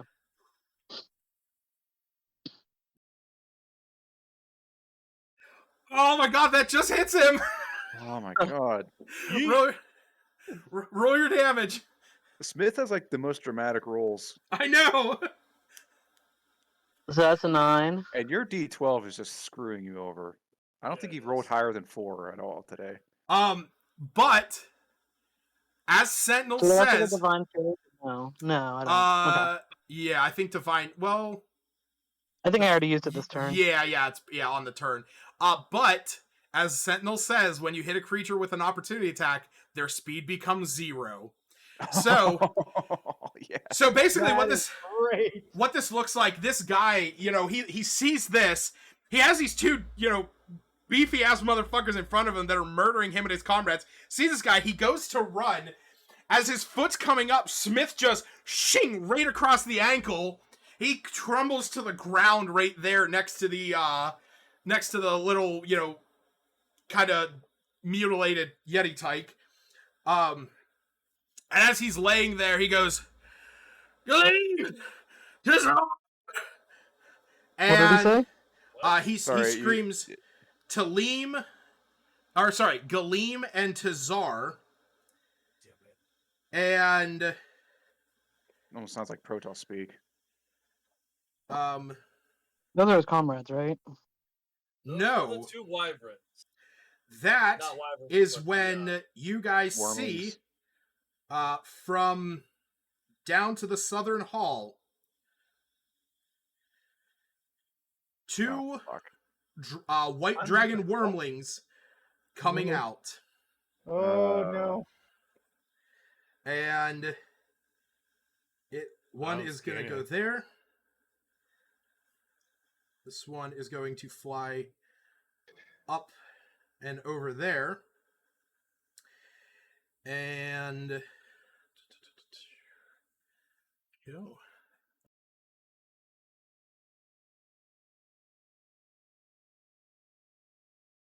Oh, I forgot minor detail. Yes. Since I cast Fairy Fire, it's a concentration. My dancing lights would disappear. Ah. Well, good. I can see anyway. Well, I can't.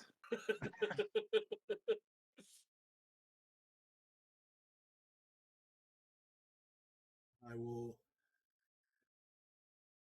turn that off. There you go. Yeah, that means that Kyra, Well, now isn't that square still lit? no, It's objects and creatures that failed to save that would be that lit up, the light up. Yeah. So it's just So kind of then like technically it's his pretty dead much body just, lights up. that's I'm guessing the Periton might light up. I don't know about the other things. Yeah, because the Periton would probably be lit up. What's the range on that on each one? Oh, it's dim light for 10 feet. So yeah, the Periton would be 0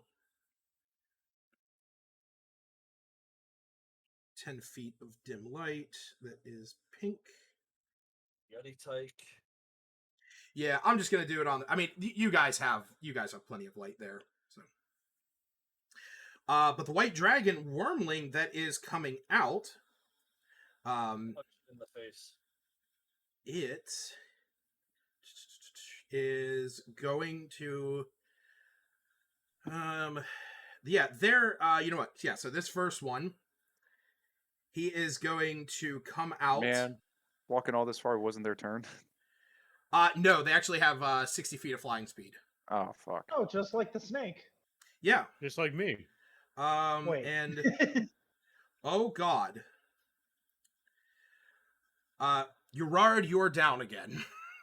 Mhm. I had a feeling. As you take enough damage to down you, but not enough to outright kill you. Oh my god.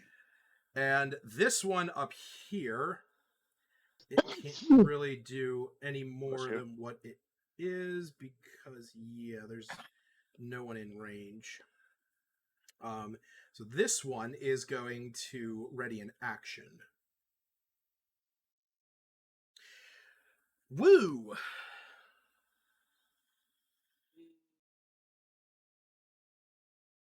Who's gonna move up 5 feet Yup. and yell, "Dragons"? Congratulations, Woo. That's exactly what they are. You're dead, motherfucker. So shut the fuck up. You think I won't say in my dying breath? Go fuck yourself, Woo. So, fuck. Oh, I did say that man, that one did, like, he did stumble forward, so I'll give you advantage because he's prone. Oh, okay, cool.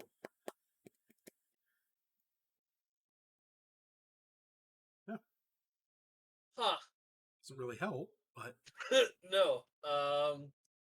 So would that be 5 inspiration points? if you want to, that would hit.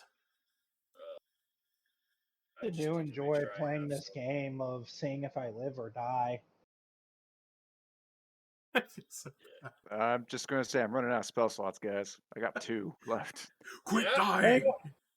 If I'll anyone needs me, I'm gonna go play a round of League of Legends. I'll be back. God damn it. I don't think you have that much time. Go ahead and roll the damage. Okay. All right. And then, And that's... so now, can I back up without him taking the opportunity attack since he's prone? I don't believe prone stops him from making opportunity attacks. He just has disadvantage. So I mean, you can definitely try backing up. I am definitely going to back up. Okay. So how much damage did you deal to him? Because I wasn't sure if it's just the 15.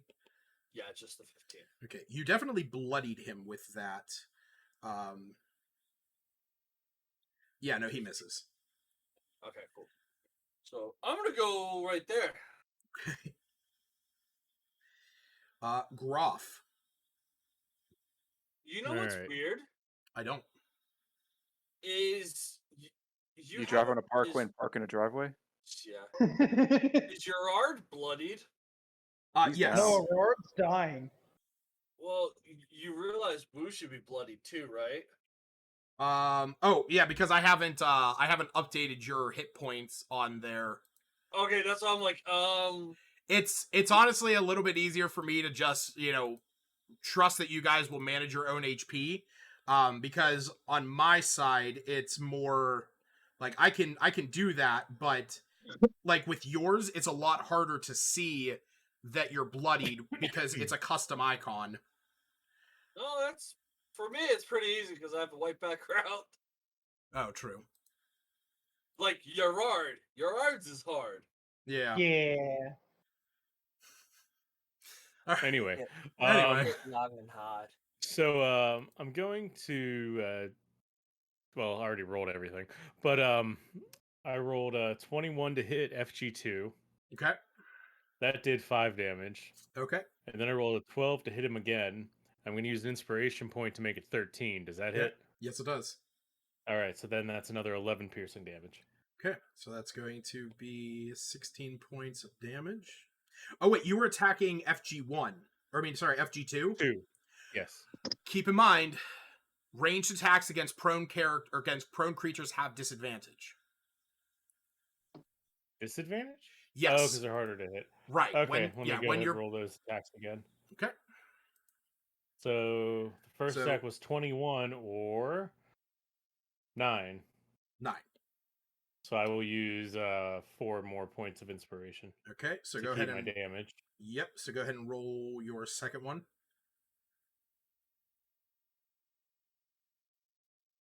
Okay. 14, So, yeah, you're good my with other what you attack were. was lower. Yeah. Okay, so that is a total of 16 points. Go. All right.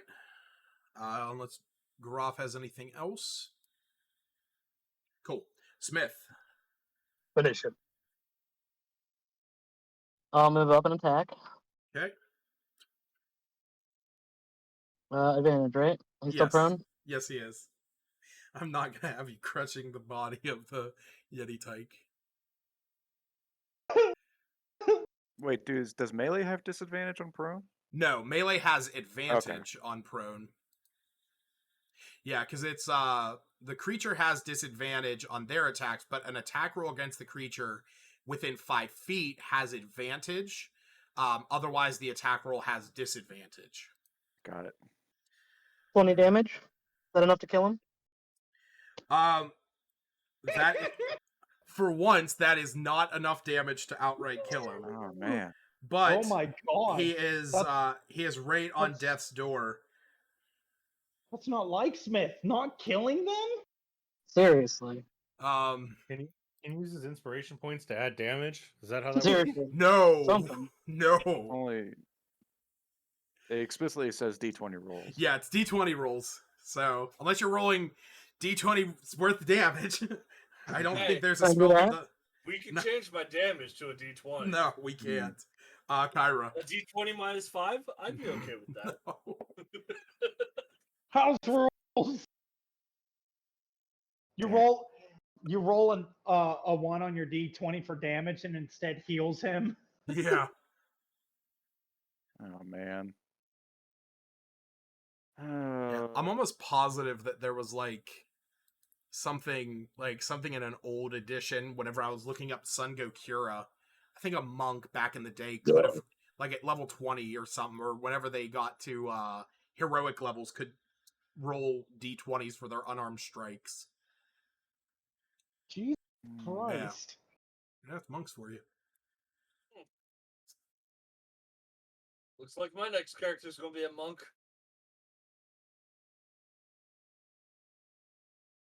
Urod hasn't been down from 1 round yet, right? Nope. Okay. But you got a white dragon right next to you, so I don't know if it's a good idea to heal you.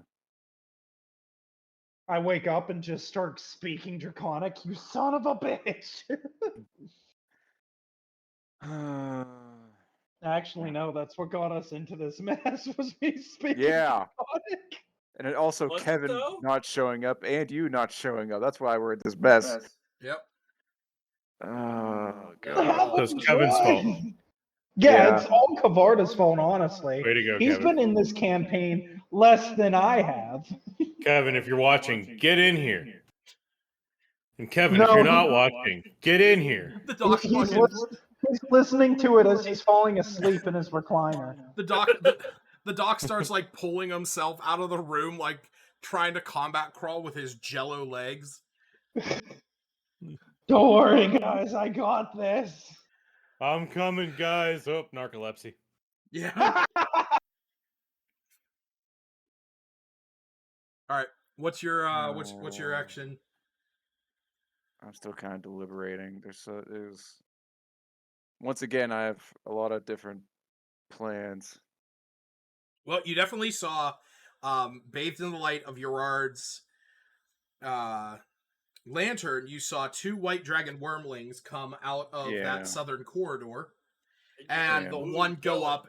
The one go up and basically bitch slap Urard back into seemingly death. The Dark Ages. He slapped you back to nappy nap time. Jared, can I just explain how close you were to actual death? You were 2 hit points away. Oh my god. Like I said, I have a warlock that's a backup right now, Yep. and I feel like Pact of the Pale Legion would fit the dark atmosphere of Icewind Dale perfectly. Yeah. I've got 2 backup characters now. Might and Sparky. Oh god. Yeah. Jesus.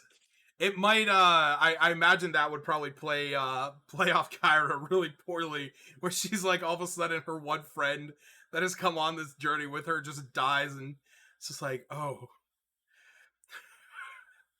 Just imagine her immediately switching over to the College of Whispers, getting the psychic blades, words of terror, and stuff like that.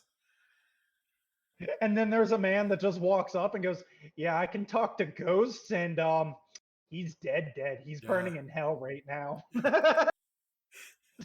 He's burning in hell. Erard's in hell. He's in hell. I'm going to try to cast Vicious Mockery on W1. Okay. No, bad dragon. No, don't do this. Wisdom saving No. throw 13. That succeeds. Ooh. Fuck! God damn it! Oh, actually, I actually that would have been a 21 because it actually has a bonus to that. It has a bonus. Well, it just has a bonus to saving throws. Oh, Like, fuck. yeah. All right. Damn. Vicious Mockery not working at all. I mean, it worked once, but Yeah. shit. I I don't right, have any once- fucking bardic inspiration. Oh, smart. Fuck. I mean, you could cast Healing Word again. Yeah, that's what I'm thinking. Get your Rard up. This isn't turn next.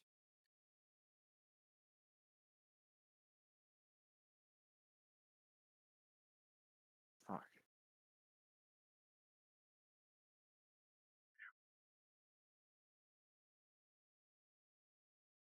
I'm worried he's just gonna get hit again, and then that'd be kind of a waste. Well, it's his turn next, Yeah, and hopefully he I'll can. say it's his turn, which I mean he could disengage, run back to you guys. That's what I was thinking. You can yell at him like, "You're out! I got your ass up! Get the fuck back here!" I think. Not to mention, if he gets hit when he's down, it's two failed death Two saves. failures. Oh Yes. fuck, that's right. Yeah. I mean, Yeah, white dragons I'm are the chaotic, stupid ones of the dragon universe. I'm gonna cast Healing Word on Urod. Okay. He is healed for 6 hit points. Okay.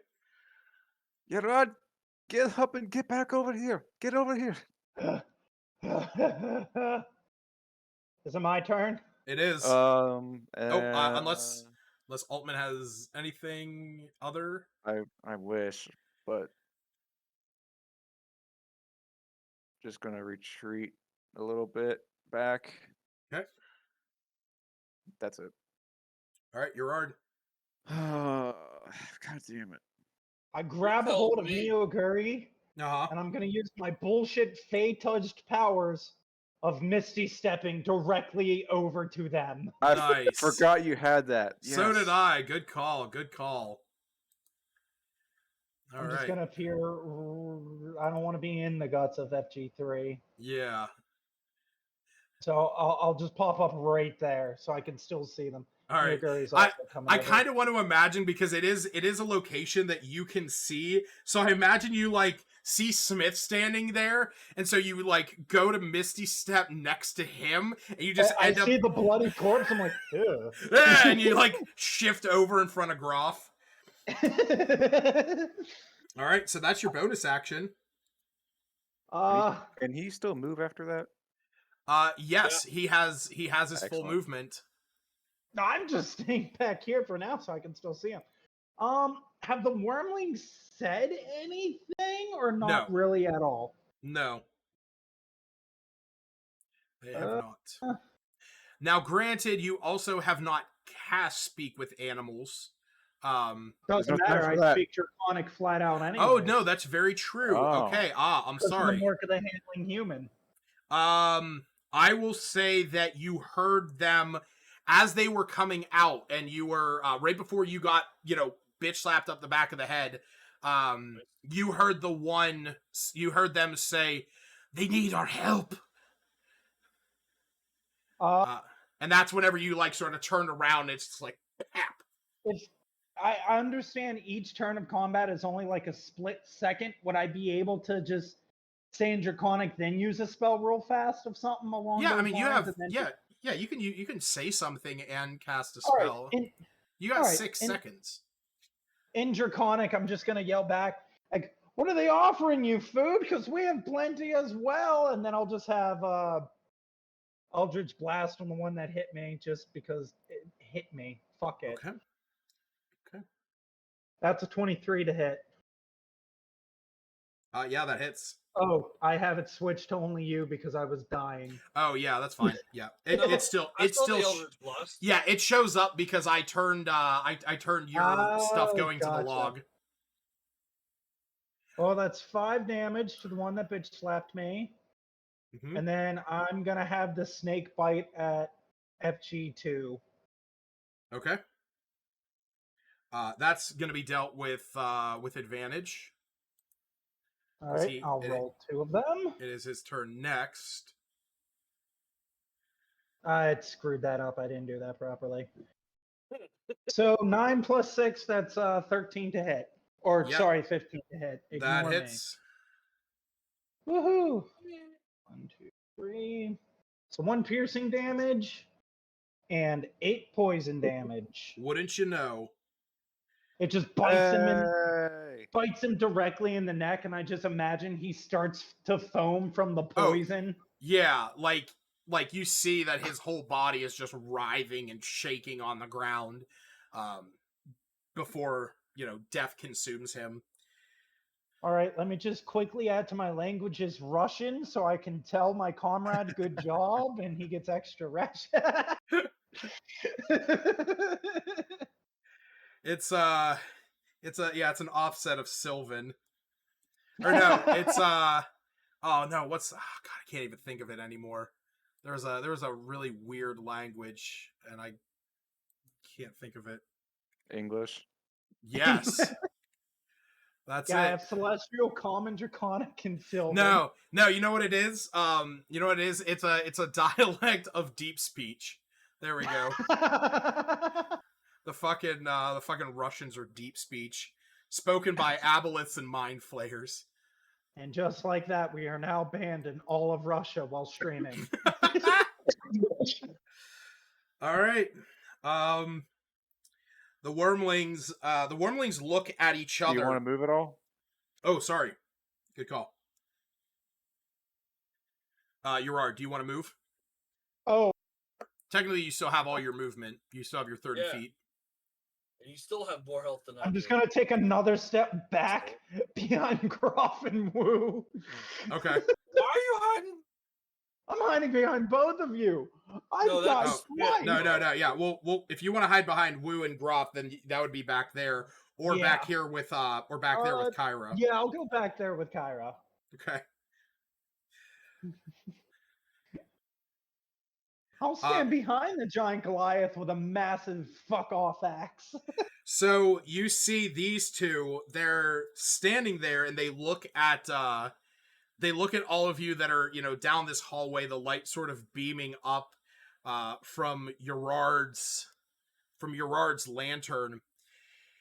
And they look at you, and Gerard, unless anyone else can speak Draconic, I would need like 10 minutes. yeah. I think. They step forward and are sort of like, imposing themselves in between here. The one sniffs at the periton that's on the ground and looks over at the other one and looks back up at all of you and says, "They killed the masters. We will starve." And the other one looks at the one that just spoke and in Draconic says, "Then we eat them."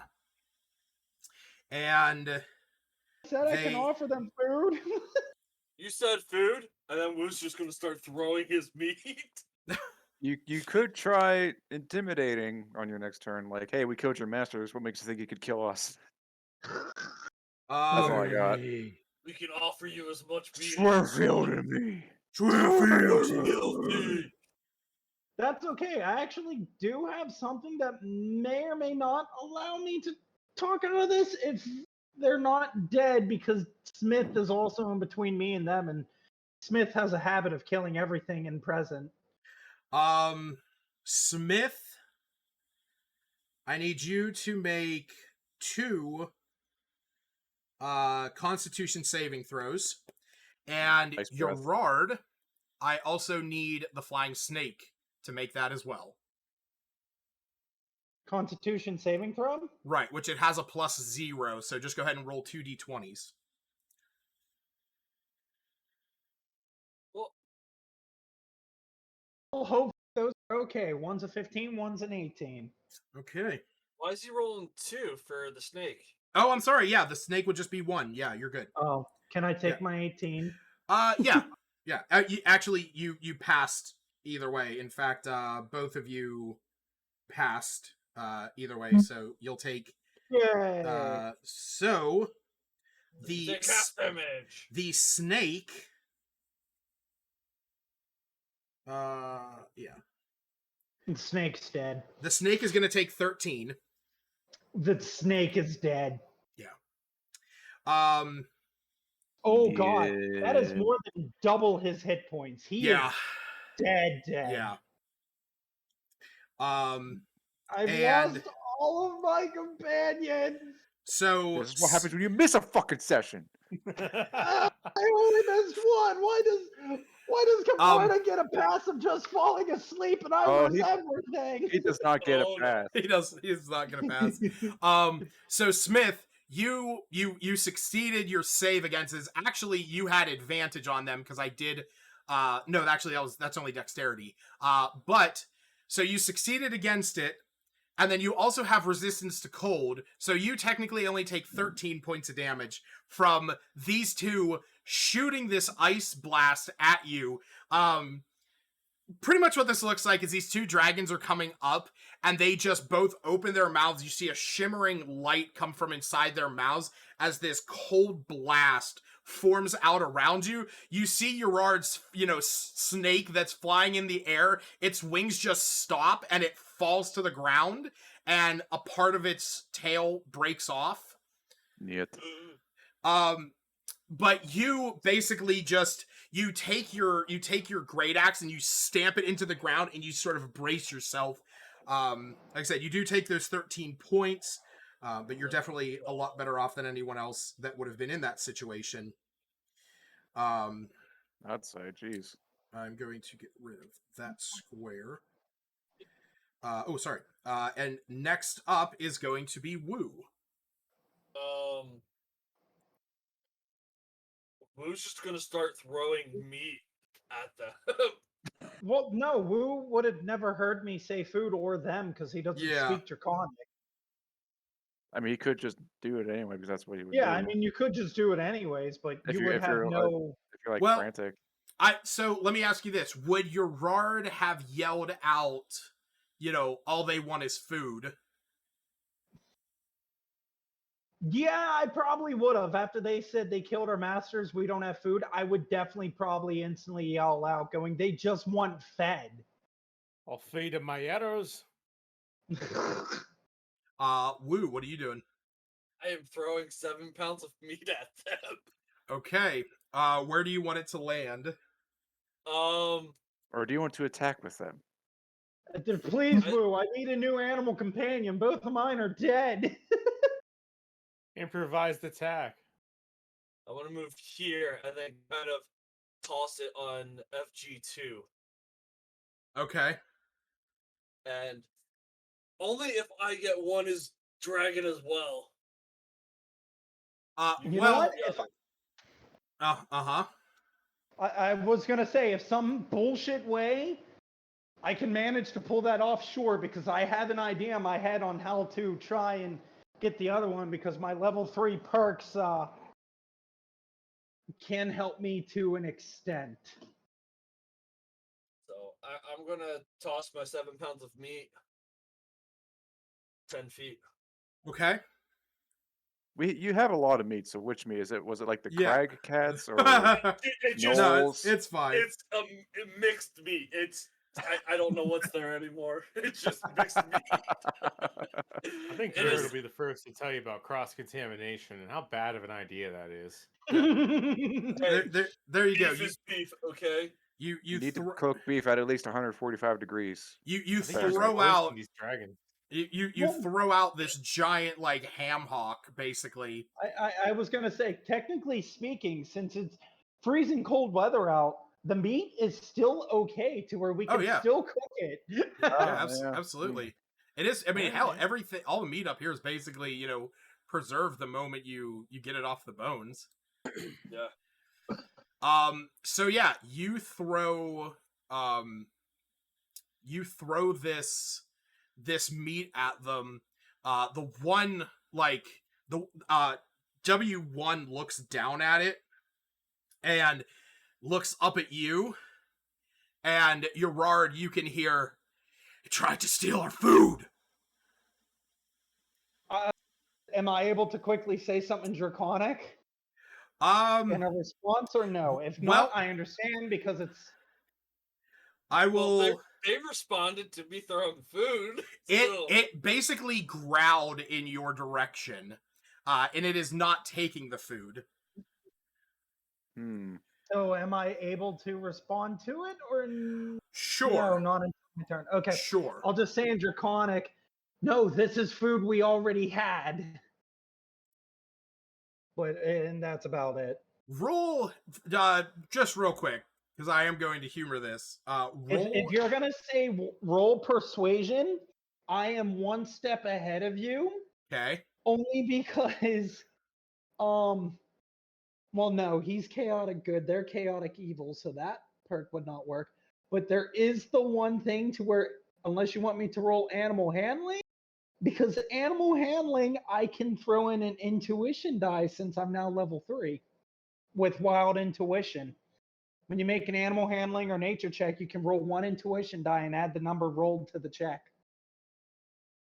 So here's what I'll say. Make an animal handling check. Oh, wait, your wisdom and charisma are the same. Okay. Yes. Yeah, go ahead and you're basically going to roll this as if it is an animal handling check, but I was going to base it off of your charisma, but that's the same. So just go ahead and make it as an animal handling check. And yes, that would allow you to roll the extra D4. Well, it was a 21 with the +3, so it's 24 for an animal handling check. And what did you say to it? Oh, that was meat that you already had? This is meat we already brought. Essentially implying when I said we can offer food, here's the proof. And it looks in your direction. The number 2 looks in your direction and says, "Then more food for us." Well, we got a shit ton of food. Or meat. Yeah, we really do. I was going to say, is this just a conversation still going, or would that be the end of that interaction? No, at that point, it's going to be Groff's turn. Yeah. Wait, that all happened on Wu's turn? Yeah. Yeah, apparently. Wow. All right. So. Well, Groff has some food for him. I will say they are not really that they do not seem to be interested in the food that Wu has offered. And what are they, vegan? So I'm also gonna move back. Okay, number 2 is too busy staring me down, having a conversation. I will say that Gerard, with your 20, what'd you get, a 25? Like a 24. 24. With your 24 in animal handling, you can tell that they understand that, this is, you are offering them meat. You do not think that they are taking you up on the offer that you are offering. Yeah. So Groff. Okay. So Groff seeing like this kind of standstill, like he's gonna ready the attack action. So if they start to come after Smith, or basically if they go past the meat without taking it, he's gonna take that as a sign of aggression and attack. Okay. Just a heads up, guys. I gotta run to the store with my dad real quick. I'll be right back. I don't know how long it's gonna be. Okay. Do you have your phone with you? Yeah, I will have my phone with me. So okay. If you need me, just shoot me a text or a call. Yeah. I'll say just jump on the Discord call whenever you have your phone. And then just keep us muted, and we'll ping you. Yeah, either that, or I was going to say just take headphones with you so you can at least listen, and then just type in whatever you want in the Frostmaiden thing. Yeah, what you wanted to do. I don't know if I have a set of headphones. That's my only thing. Like I said, it's not a big issue. We can. I can always. I can always. At work. Like I said, I can always message you. Take a Bluetooth speaker, man. And I'll. Hey! Advertise the stream. Take a Bluetooth speaker. Yeah. Watch it on Twitch. Yeah. Twitch.tv/Kelf1. All right. Yeah. Also, I'll throw it up in. Sponsored by Audible and Rage and Rage Shadow Legends. Rage Shadow Legends. Also sponsored by ExtremeRestraints.com. And Feels. And soon to be Bad Dragon. And because you also sponsored by, because you'll need it after listening to us, BetterHelp. Isn't that the truth? All right, Groff, it is your turn. Oh, sorry, no, that's right. You are readying an action. Smith, it is your turn. I kind of want to do like an intimidation and like try to scare him off and like roar, but would that be like that'd probably be like my action, right? To try that. That would be your action, yes. To try and intimidate them would be your action.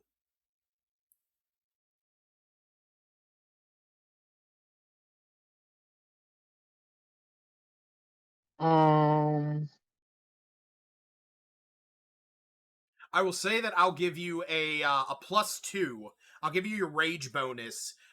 In bonus, if you want to do the intimidation, based on your like the fact that they both hit you with their cold breath, and they took their stance, and like it barely phased you. I will say that you already have a little bit up on them if you want to do this.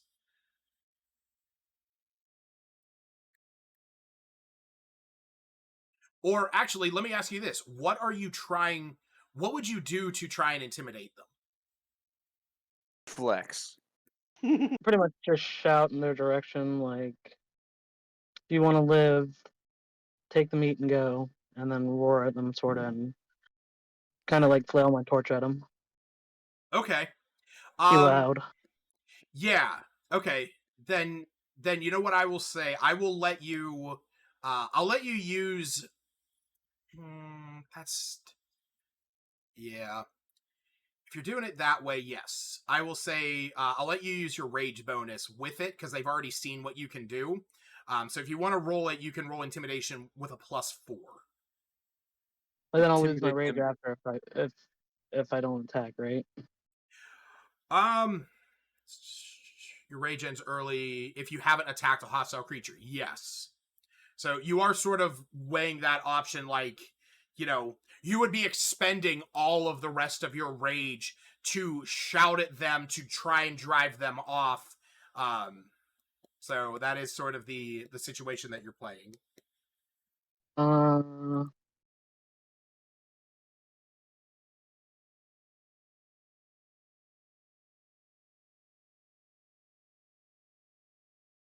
These guys are both at full health, right?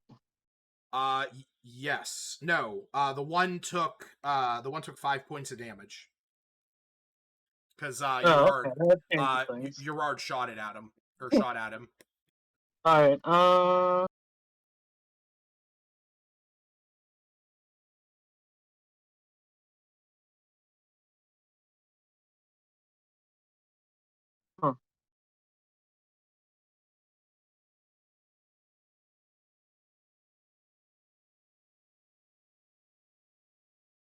These are like, how big are these guys? About the same size as me? They're about the same size as like a Great Dane. They're medium, so. These are baby wormlings? What are they again? They're wormlings. So, yeah. Aren't they basically the youngest thing you could ever fight in this? Correct. The youngest dragon you could fight? Yes. So, dragons go from a wormling to a young dragon to an adult dragon to an ancient dragon.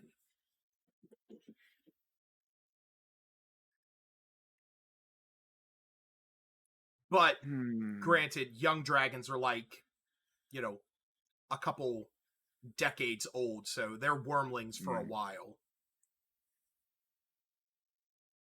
Okay, I am going to attack. Okay. I'll go for the one that's already been hit. That is number 1. Okay. What's next to number 1? This is a Paraton. It's dead. You don't have to worry about it.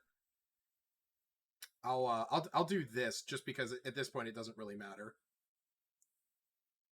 Oh, yeah, there you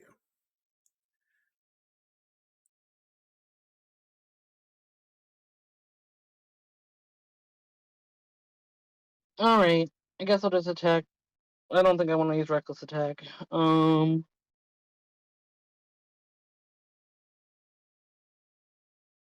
a little scared.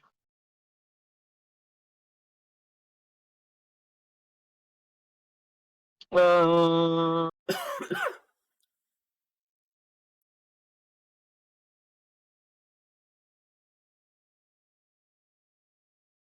that'll be it. I'm assuming that doesn't hit. No, that does not. Oh man. I didn't know if you were adding anything to that or I was thinking about it, but I have no idea what to add, so right. I don't want to waste points. All right, So early in the fight, I hope. I hope I don't die, but Kyra. Oh boy, I got I- one spell slot left. I do want to say I sort of love the idea that like you guys have basically been corralled back into this like small like 15 by 15 corridor with these two dragons on your escape, with Smith just like standing right in front of them, ready to go at it. That's a barbarian. Yeah. And as such, I'm tempted to heal him, but secondary option I've been thinking is casting Fairy Fire on them. Okay. I'm worried about their saving throw bonuses though. What is it? It's dexterity. Fairy Fire, yes, dexterity. Okay.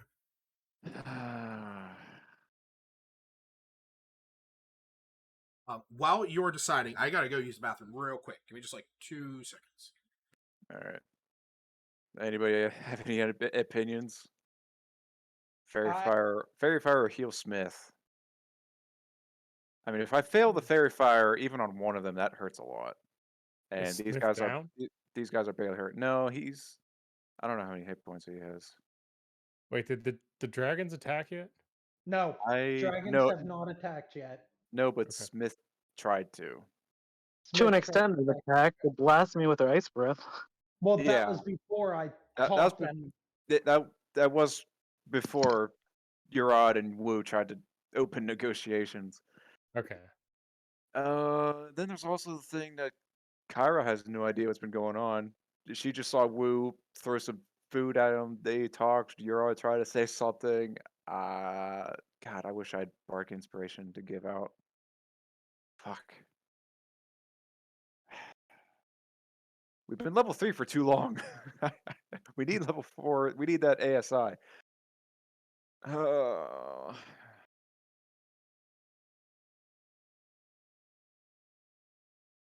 Damn.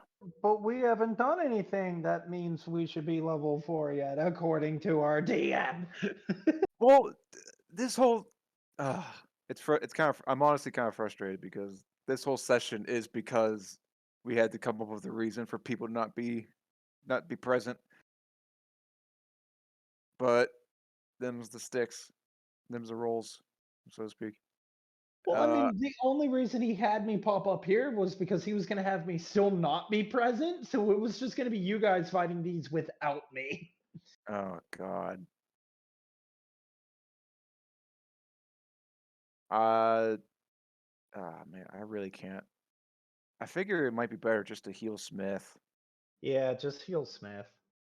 Because I'm going to attempt some bullshittery and see how well it works, but I guess I'll heal Smith and cast Vicious Mockery again. I'll try that again, even though I know they have some kind of bonus. I always feel so useless in these. I feel like I'm barely good enough as support. it could be worse. It could be me who is a one-trick pony, and that one trick fails 90% of the time. What trick is that? Eldritch Blast, that's all I can do. Oh. I thought you meant like speak with animals. I was like, no, that saved us from an angry tyke and the plesiosaur. By the skin of my teeth. Yeah. That was That's all I have going for me is the animal friendship gimmick. Yeah, now 3 of your pets are dead, or 2 of them are dead. Uh, Yeah, you're telling me this is such a rough spot.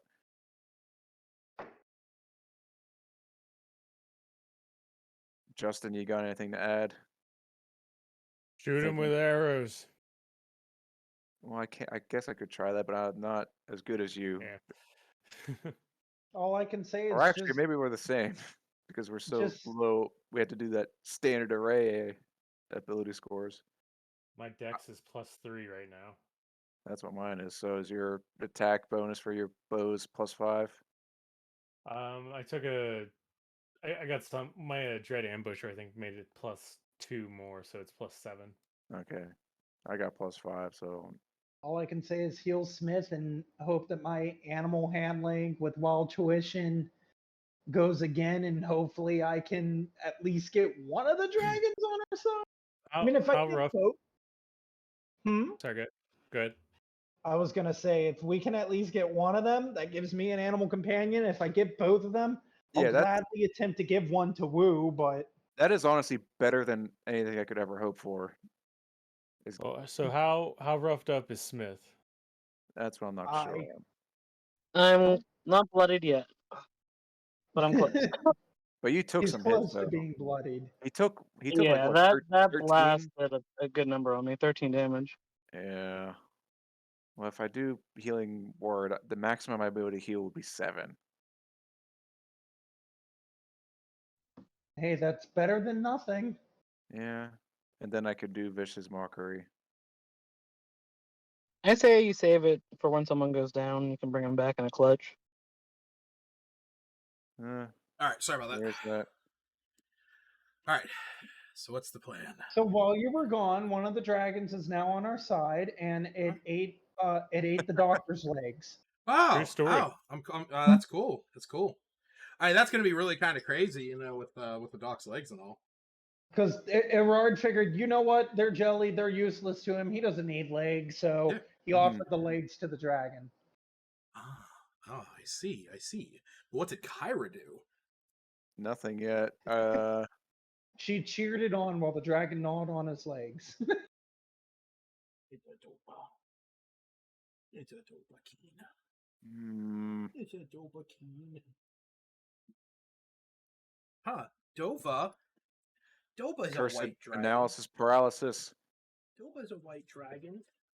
And But I can maybe normally tame Dova with a hearty piece of meat, so I think I got this in the bag. You can tame Dova by walking in the door. Dova tries to tame you when you walk in the door. Yeah. Oh God! Maybe just ready in action like Groff did. That's kind of what I'm thinking. If either dragon tries to attack, I'll cast vicious mockery. Okay. I'll throw out an insult. No, you stupid worm. Yeah. I don't know. Like Smith tried to attack them, but Wu and Urad seem to be trying to do something. So Kyra once again seems to be put in a position of just trying to wait and see what their group is going to try to do. Yeah. I mean, Sorry for putting you in that position. there is another idea. Oh, that's only a range of 30 feet. I mean, I'm looking at one of your spells. I mean, I think you have a good spell that you could use. Here he goes, metagaming his own campaign. I'm just trying to give you guys. The most benefit. I was gonna say the benefit of the doubt that we'll actually survive. There is a chance.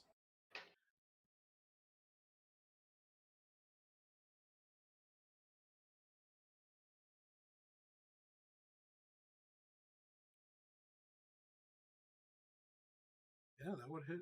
That would hit both. Lucas, am I able to DM you something real fast? You can always. I'm just gonna DM you on Discord real fast. Yep. It's dick pics. It is. How'd you know? It's fucking huge. Yeah, Is yeah. that the sandwich? I think I'm just going to stick with readying vicious mockery. Okay. She doesn't want to do like an obviously aggressive stance. Yeah. Like taking out her short bow. But in case they try to attack Smith or advance on us, she'll try to cast vicious mockery. Sure, that makes sense. That's all I got. Okay. And judging from what you drew on the map temporary, I think I knew what spell you're referring to, and I don't think it's as good as you think it is in this situation. The cone? Yeah. Um, Color spray. yeah. I mean, you're granted. You do But have it doesn't designate friendly or enemy creatures. no. You are absolutely right, but and I'm just making a point. And it starts with the lowest current hit points, which would not be the dragons. If you stood there and went that direction, Yeah, but a coward's not going to do that. but that's why I'm saying like that would have been, or yeah. I mean, basically, right there would have been where where you could have done that. Oh shit.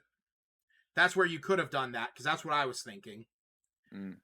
And then you would have been able to hit you would have had both of them falling within it, but much like the sleep spell, you roll that 6d10.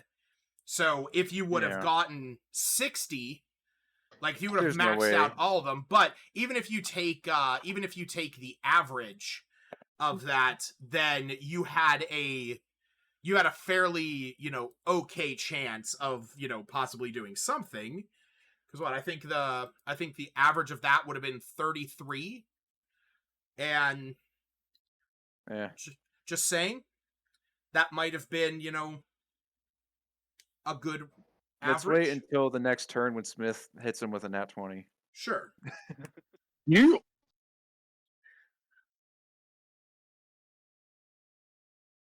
All right, so now it's my turn as I wait for the DM to see if I can bullshit my way through this.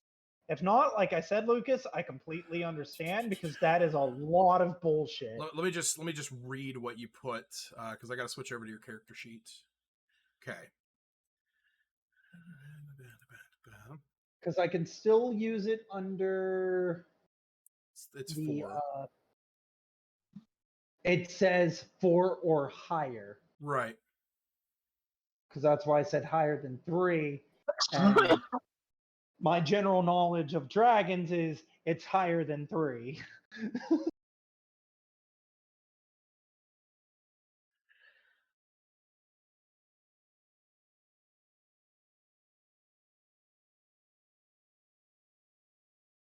I can still use it with Primal Connection, but and if not, that's fine. I can just go straight with the check and wild intuition. So let me ask you this: what I see that you want to tell them that you guys mean no harm.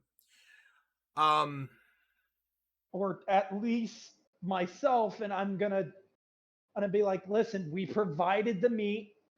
We can provide more meat, and was basically gonna go along the lines of, you attacked me first, so I had to retaliate, which I'm sure your masters had to do anytime you went after any of them. So do me a quick favor. You would have had your Fey presence back. Oh, I would? Yes. Oh yeah, because it's a short rest. You guys had it, yeah, because the rest of them had a short rest. So I was anticipating you. So, like, you have with a short rest, you would get back your two. You would get back Fey presence, primal connection, and your 2 spell slots. Well, I used one of my spell slots already for Hellish Rebuke, so right? But I'll just take off one then. Right. So, I would say if you want to try, you can roll another animal handling check as part of casting that spell. Okay. And I will say that it will. Would it trigger the Fey presence, since you said I would have that back, which would make them charmed or frightened, or? That's the thing. Fey presence is an actual action. Yes. So that's what I was going to ask. Are you instead, now that you have that back, because I only realized now that I had not told you to take a short rest, With that now available to you, does that change what you want to do? It would essentially, it wouldn't change like the wording or anything, but it would essentially, I would just walk up, trigger Fey presence whenever I'm close enough, and Yeah.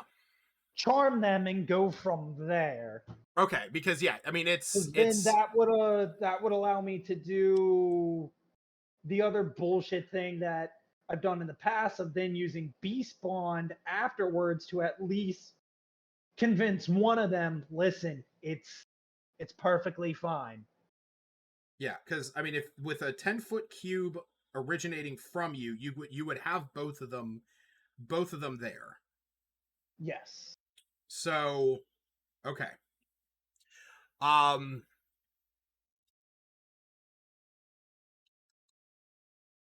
I wouldn't be able to use Beast Bond anyways. You wouldn't be able to use you wouldn't be able to use Beast Spawn because that's its own thing.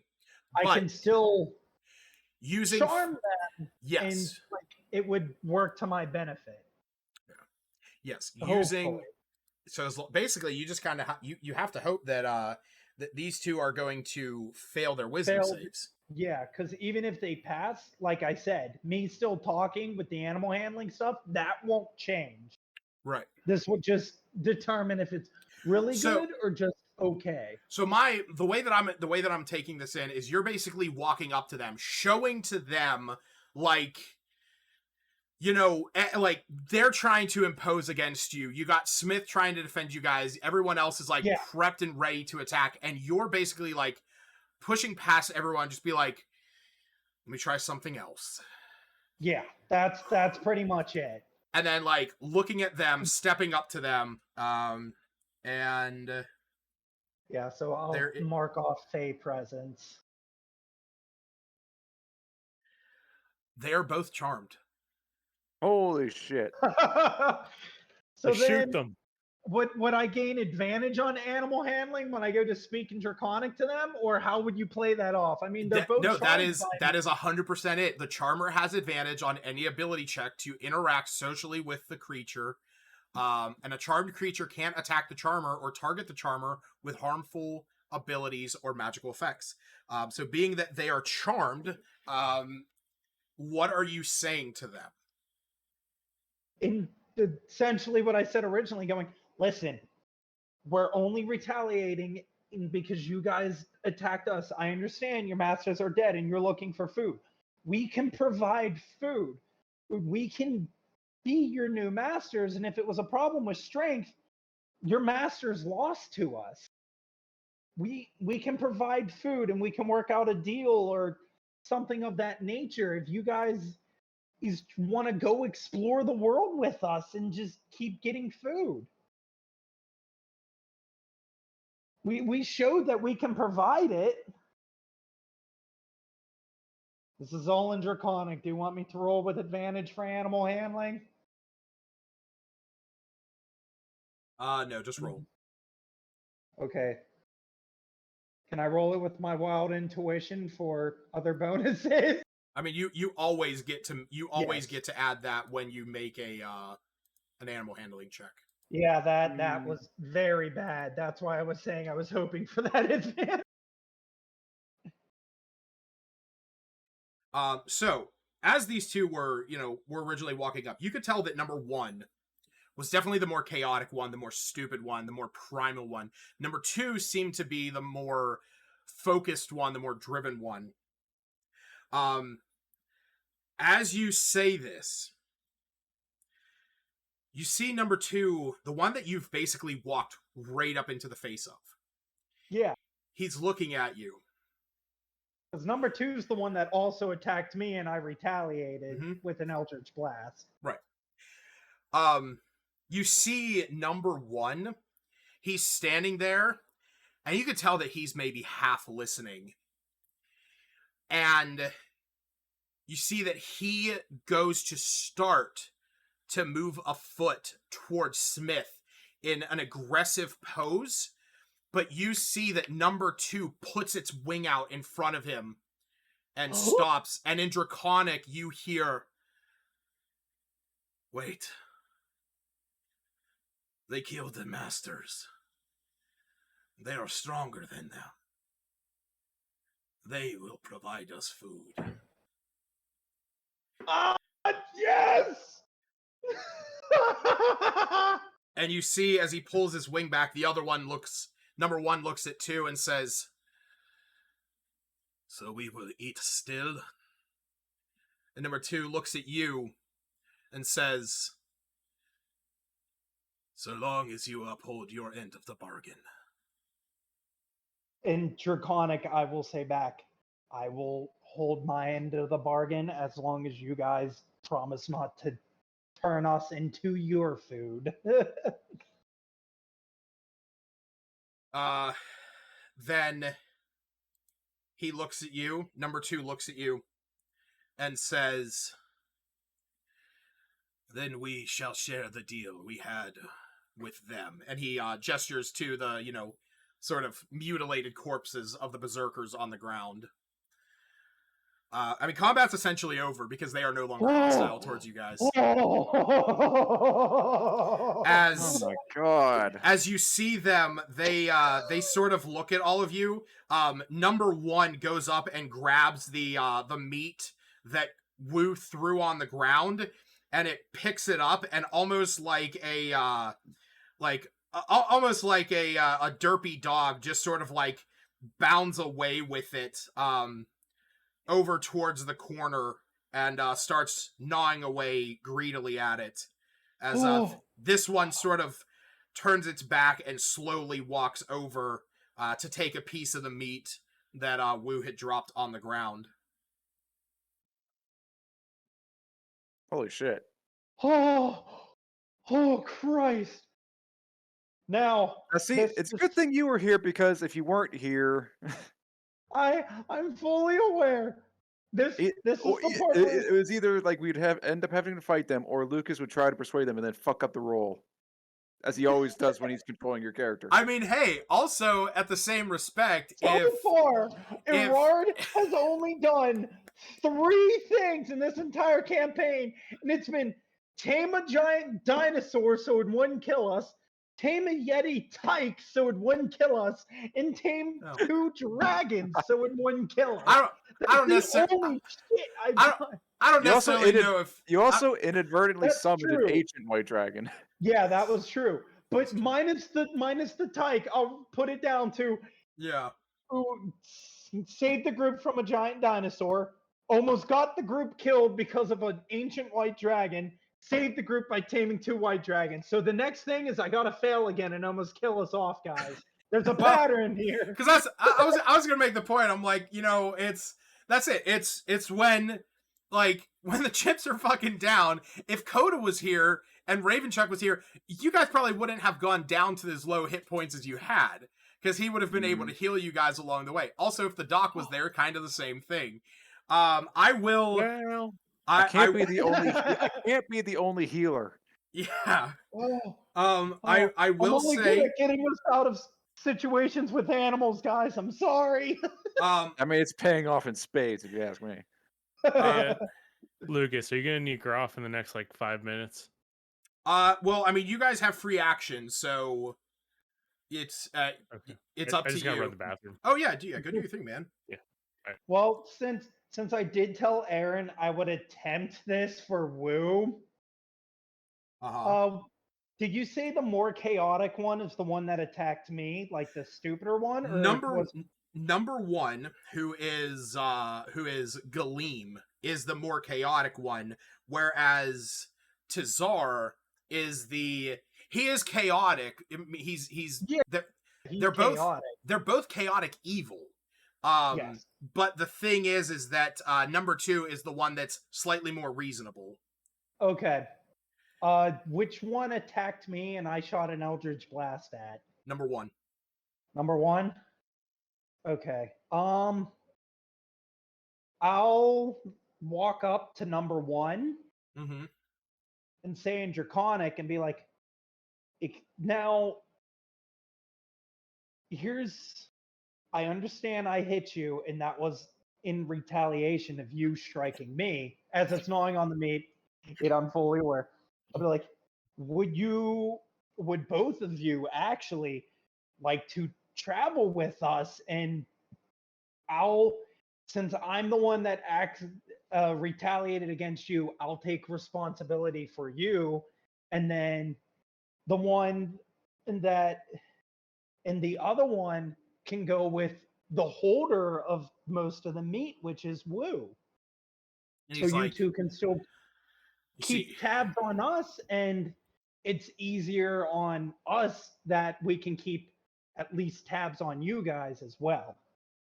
number one is basically just mawing away, and number two, looks up at you and says, This is only because Aaron said he wanted one, so Oh, I'm I going know. to try. If it I know. fails, so be it. He looks up at you and he says, we'd have the same deal as them. You bring us food, and we defend this place. We wish not to leave. 'Tis a good living here. And he, that one also takes some of the meat and starts biting into it. I will say, sort of like out of character a little bit of meta. You guys essentially have an option here. Basically a base of operations. That's what I was thinking too. So this, oh, by the way, this was this was essentially their lair. My only thought though is it would be a pain in the ass because we would have to come back here every so often to bring food. Yeah. Because that was, yeah. So.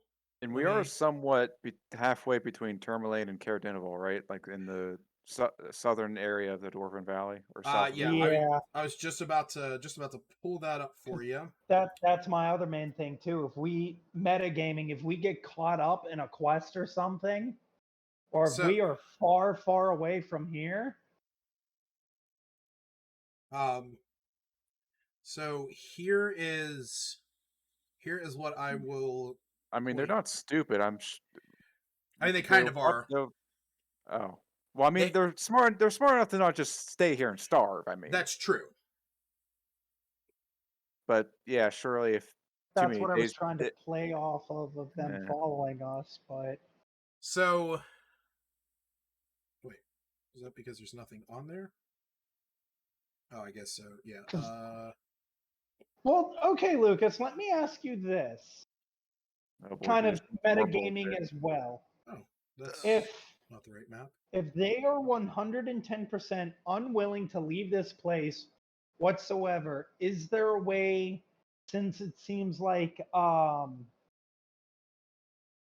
forget his name, the one dog sled person. Garrett?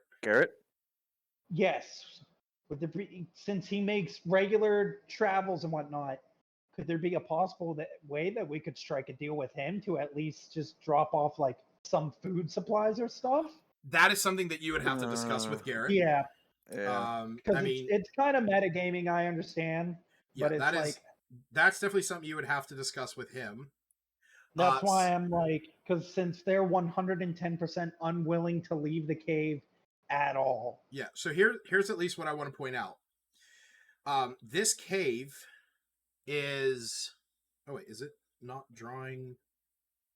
Oh, I guess it's not a map. I saw 2 red circles. Oh, you did? You did see those? Yeah, I did. Okay. I did see the 2 red circles. So that is where this place is. So it is kind of in a decently central area. If you wish to use this place, basically you guys have access to this place for whatever you want. And, with that, you can do with it what you will. The one thing that I will point out, though, because I do want to include what he would have available to him, Ravenchuck has a ring that allows him to teleport here 5 times every 30 days. Because it has 5 charges, and the charges recharge after 30 days from the first use. So you can't use it all the time. You can't pop back here, every 5 minutes or when you guys want a long rest. But we can still pop back every so often to recharge, relax, right. and feed the dragons. So We're gonna have to wait for people to come back and have this conversation in Yes. character. The ring teleport everybody? what was that, Smith? I guess the ring teleports everybody. The ring Over. can, yes, the ring allows Ravenchuck to cast the teleport spell. So teleport, let me type it in here. Oh man, I thought it was Deus Ex Machina. I was gonna say too, this could benefit when people aren't around.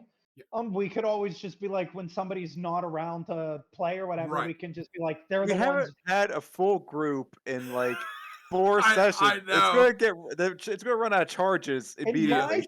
Well, no. I didn't mean the ring. I just meant they traveled to the base to check in on it. Yeah. Essentially, which would get them out for a while. So teleport allows you to teleport yourself and up to 8 willing creatures. So cool. Yeah.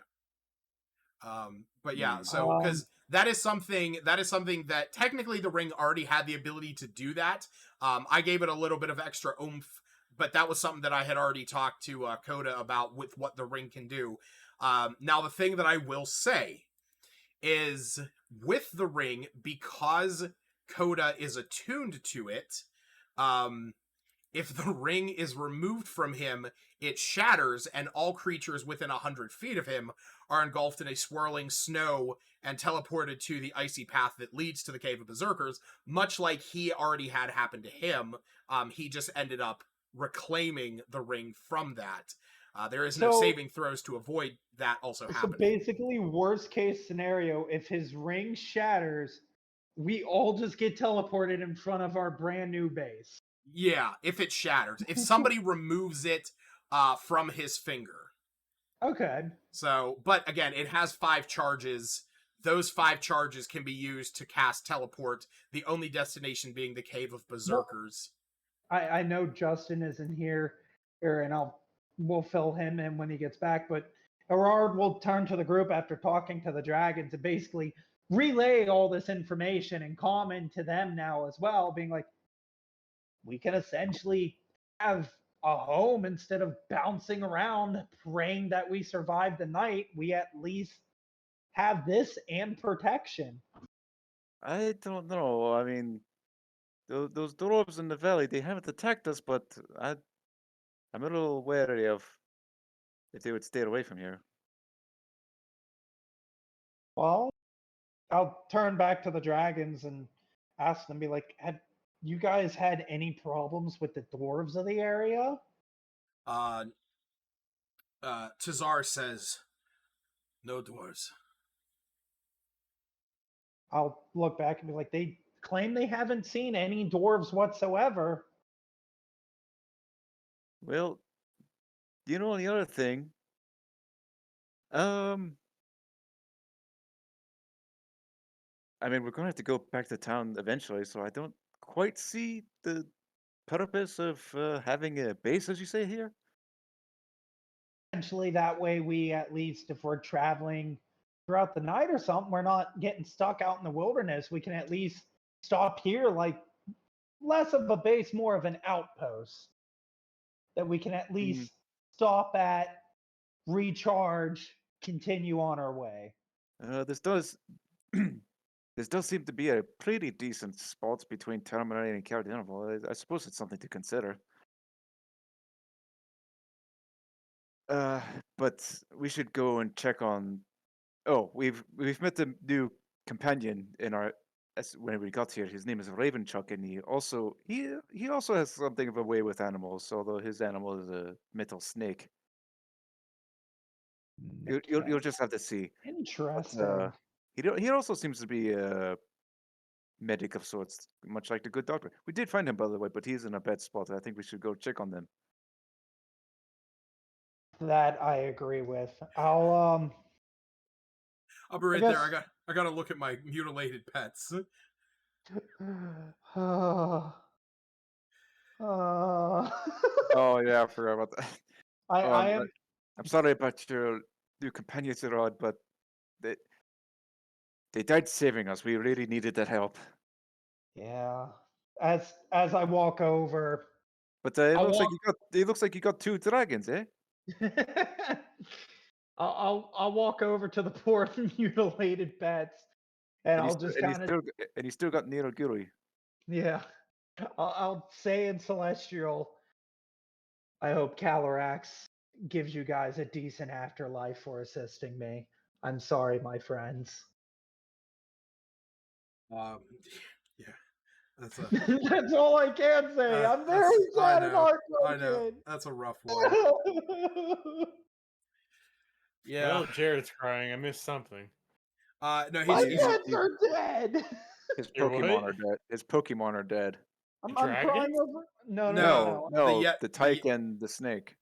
Oh yeah, I knew that. That's funny. Well, while you were gone, Justin, the dragons refused to leave the cave, but as long as we provide them food, they said they'll protect this place for us. And essentially, we now have an outpost smack dab in the center of all the areas if we all agree to Long rest, level up. it. Well, Justin agrees. Cairo's only a little bit hesitant, but I suppose there's no real downside to trying to have an outpost here. Plus, That's pretty the much- dragons aren't even unwilling to travel with us, but They're willing to work with us, but only to the extent So- of keeping our base safe. So here's kind of the way that I looked at this whenever I was sort of prepping this. You guys have the Cave of the Berserkers to use at your leisure. You can use this place to store your loot, store your treasure, your bodies. that No, pretty no, much no, only no. The bodies are concerns just Blue. additional food. Yeah. Again, and I know that Justin wasn't here, so I'll reiterate it. Ravenchuck has a Ring of the Frostmaiden, which allows him to cast teleport 5 times before it needs to recharge, which it after 30 days from the first use, it recharges. And that teleport allows him to come here only. It leads out to basically the pathway leading up to there. So You guys essentially have a few fast travel charges with him. Right. So, and that allows him to teleport himself and up to 8 willing creatures.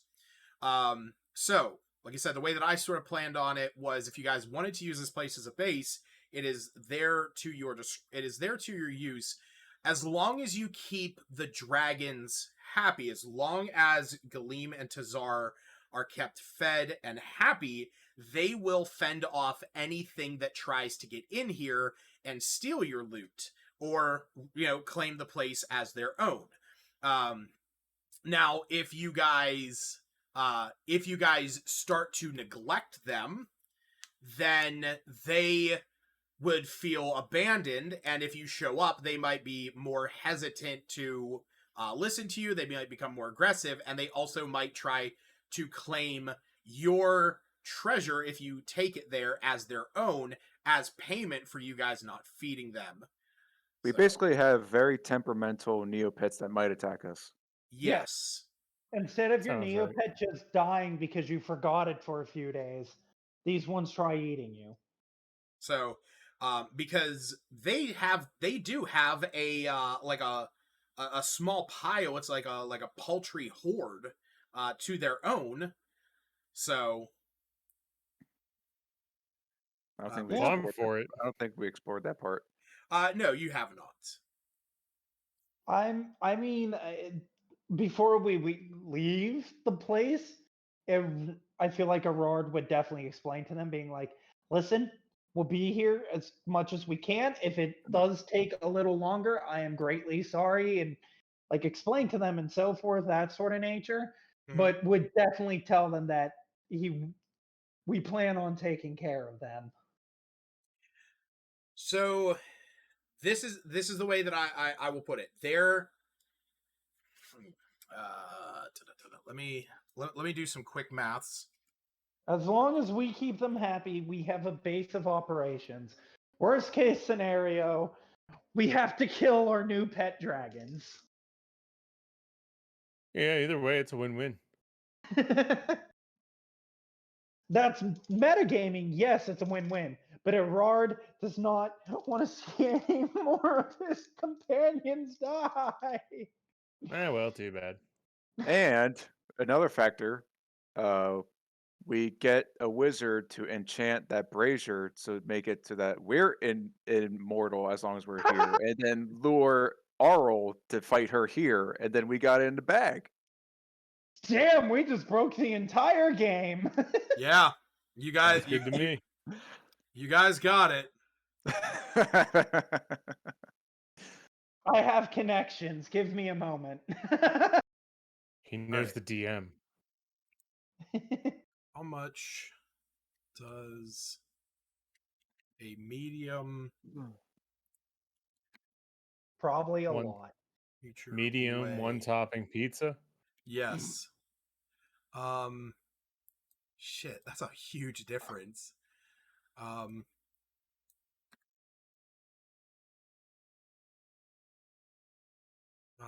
Okay, I'm gonna say that it's probably closer to that.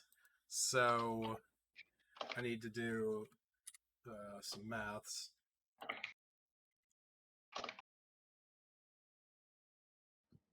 Okay. So I'll round it down. I'll put it into an even number.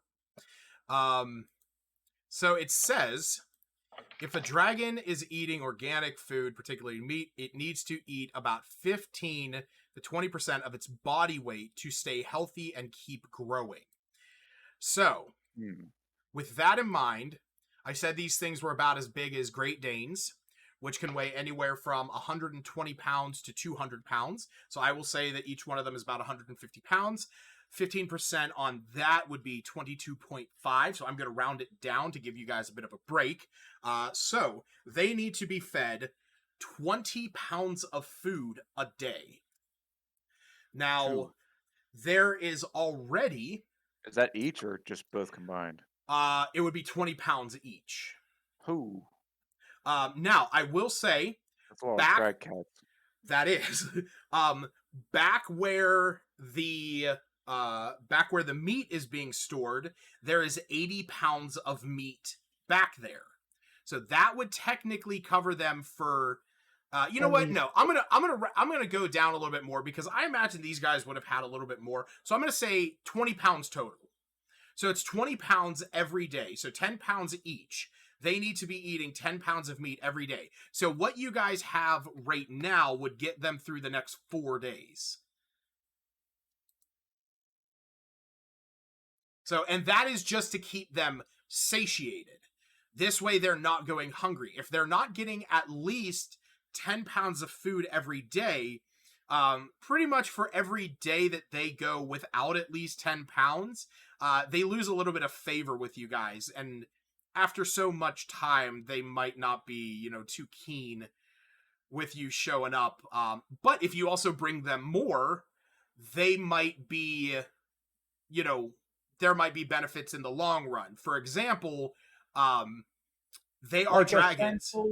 If they went like a day or two without food, but then we show up with another week's worth of supplies or so. Yeah, like you can balance it out that way. Like obviously you can't go 5 days and expect them to not probably attack you when you get back there. But if you go a day or two, and they're starting to get hungry, but you show up with like a week's worth of food, they might eat a little bit more because they are hungry. So it might not last them the whole week. But sort of the benefit that you guys get out of this, what I have planned is that while you guys are out adventuring, so there is a benefit to this, while you guys are out adventuring, this is a Chardalyn cave. Justin sort of knows, with Justin's backstory and a little bit with Ravenchuck's, there are creatures out in Icewind Dale that are looking for Chardalyn. So the dragons, keeping them away, might end up collecting some treasure that you guys can profit off of.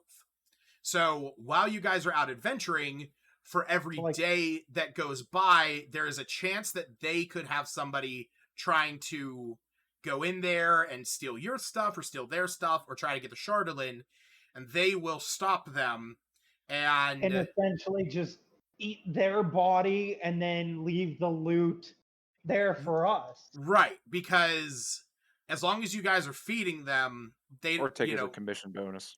Yeah, as long as you guys are feeding them, they're willing to give you the loot, but if you stop feeding them, they're keeping everything.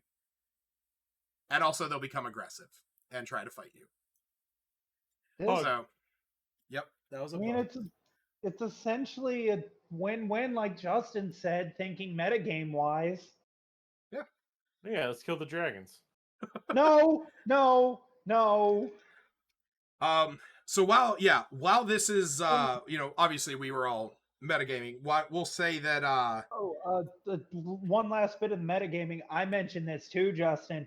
That way, like, if the good doctor isn't present or whatever, we can just be like, oh, he's going to check in on the dragons and take them food and so forth. And that way it gives Lucas the break too, to where he has an actual excuse to be like, oh, they're going to check on the dragons. I mean, the doc not being there, I had an excuse. This can just play into it for why Ravenchuck might not be readily available for the next session. Or if Erard's not available, depending on how shit goes. But yeah, we'll figure it out. Yes, speaking of him, we'll say that while you guys were sort of standing down there, Ravenchuck comes around the corner and says, hey guys, so your friend is not in good shape. Oh no. Yeah, you might want to come look at him. Well, we better put them out of his misery. What? No. There's no need to do that. We're not killing him. We just got a place that he could stay and rest at if need be. We're not putting him down. Bad enough that I heard that you had him 1 foot in the grave already. I thought I had more than that, but I thought he was dead. Yeah, so when you guys come back here, Urard, that is whenever you meet Ravenchuck, and his steel companion, which if you look at the second to last posted picture in the Rime of the Frostmaiden, is a giant metal snake that Altman drew. Oh, no, I'm just sad because I don't have any companions. I know. I do feel bad. I did DM you something real fast, but... Oh, did you? Oh, I didn't see that. I'm sorry. Yeah, but it doesn't pertain to anything quite yet. But, oh. Okay. Oh. Anyways. Yeah. So, yeah, you go back, and you see the dock is sort of like Ravenchuck basically took a lot of the meat that was sitting there and he like formed it into a bit of a chair to set not a chair, but a table to set the dock on. And you see the dock sort of laying there. And when you all walk in, he lifts up and says, well, hello. Well, it's good to see you conscious, Doctor, but what were you thinking trying to latch onto that frost giant and the dragon and taking it away? I thought I could be the hero. But I realize now that was not the case. And Ravenchuck... All right, Ravenchuck, what's the damage? Ravenchuck walks over, and he's standing right next to the dock, and he says, well, in my years working the battlefields, I've seen a lot of people, break a leg, snap an ankle, crack a toe. This, on the other hand, and he picks up the dock's leg and basically just wiggles it. It's fine. It's fine. The whole thing, they gotta go. I mean, I've pumped him enough with enough medicine now that he can't feel anything. Is this a bad time to say we don't have medical? Yeah. Do we And have he says, care for all? he says, luckily Beef Chuck here, whenever I was working the battlefields, I have his gland secrete a numbing agent. It can, it's not enough to fully paralyze somebody, but it can make you not feel pain, so that I could get people off the battlefield without them screaming. So yeah, his legs are basically gelatin. So I mean, I have a solution. It's not pretty, but I mean, and he when he looked at whenever he came down to tell you guys, he saw like the death of all the other berserkers. And he says, but being that there's nobody actively trying to kill us, I mean, if I had time, I could work on him a little bit, and at least do it if you can. Yeah, and he looks over at where the butchering area was for the owlbear, and he goes, "Yeah, there's enough basic tools over there, but I'm probably gonna need some extra stuff. I mean, probably lots of wood, and there is like some furniture around there, like some racks and stuff like that." And he says, "I might be able to make this work, but yeah, it's gonna take me some time. So, I mean, are we getting him out of here? I mean, you said you were heading down to Targos, right?" Yes, but you're out here. Managed to strike a deal with some baby dragons. No. Long story short, welcome to our new base of operation. Oh, well, that's At least a place to sleep in between adventure, in between traveling. Yeah, I guess. I mean, sure, So whatever. if you think you need to, if it would be better to just perform the operation here, I mean, we can. The dragons seem to be happy. We might have to go out on a small hunt just to try and find some game to keep them even more happy. But I mean, that's where our big friend here with his bow can easily help us out, as he kind of gestures towards Groff. What? Put him out of his misery? All right. Right? No, No, put the no. bow down, put the bow No? down. Oh, okay. Why are you Sorry, so intent on murdering Dr. Skorenstein? I don't want to murder him. I just don't want him to suffer. I'm Look at the just- poor little so tyke. so kind. I'm just saying, in case if we need to go hunting, you seem to know this land very well, and so does our other giant friend here with the giant battle axe. So maybe we can do some hunting while the doctors communicate with each other and saw off limbs. And when you say that, the doc sort of leans up and he goes, "I want to be an octopus," and then just like head sort of clashes back down onto the meat, just with like a big thought, he's squish. too far gone. Put him down. Put him down.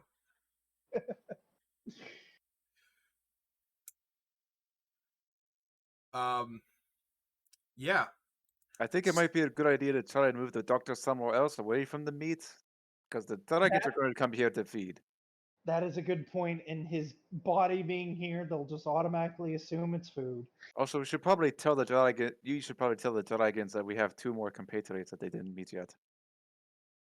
I will do so.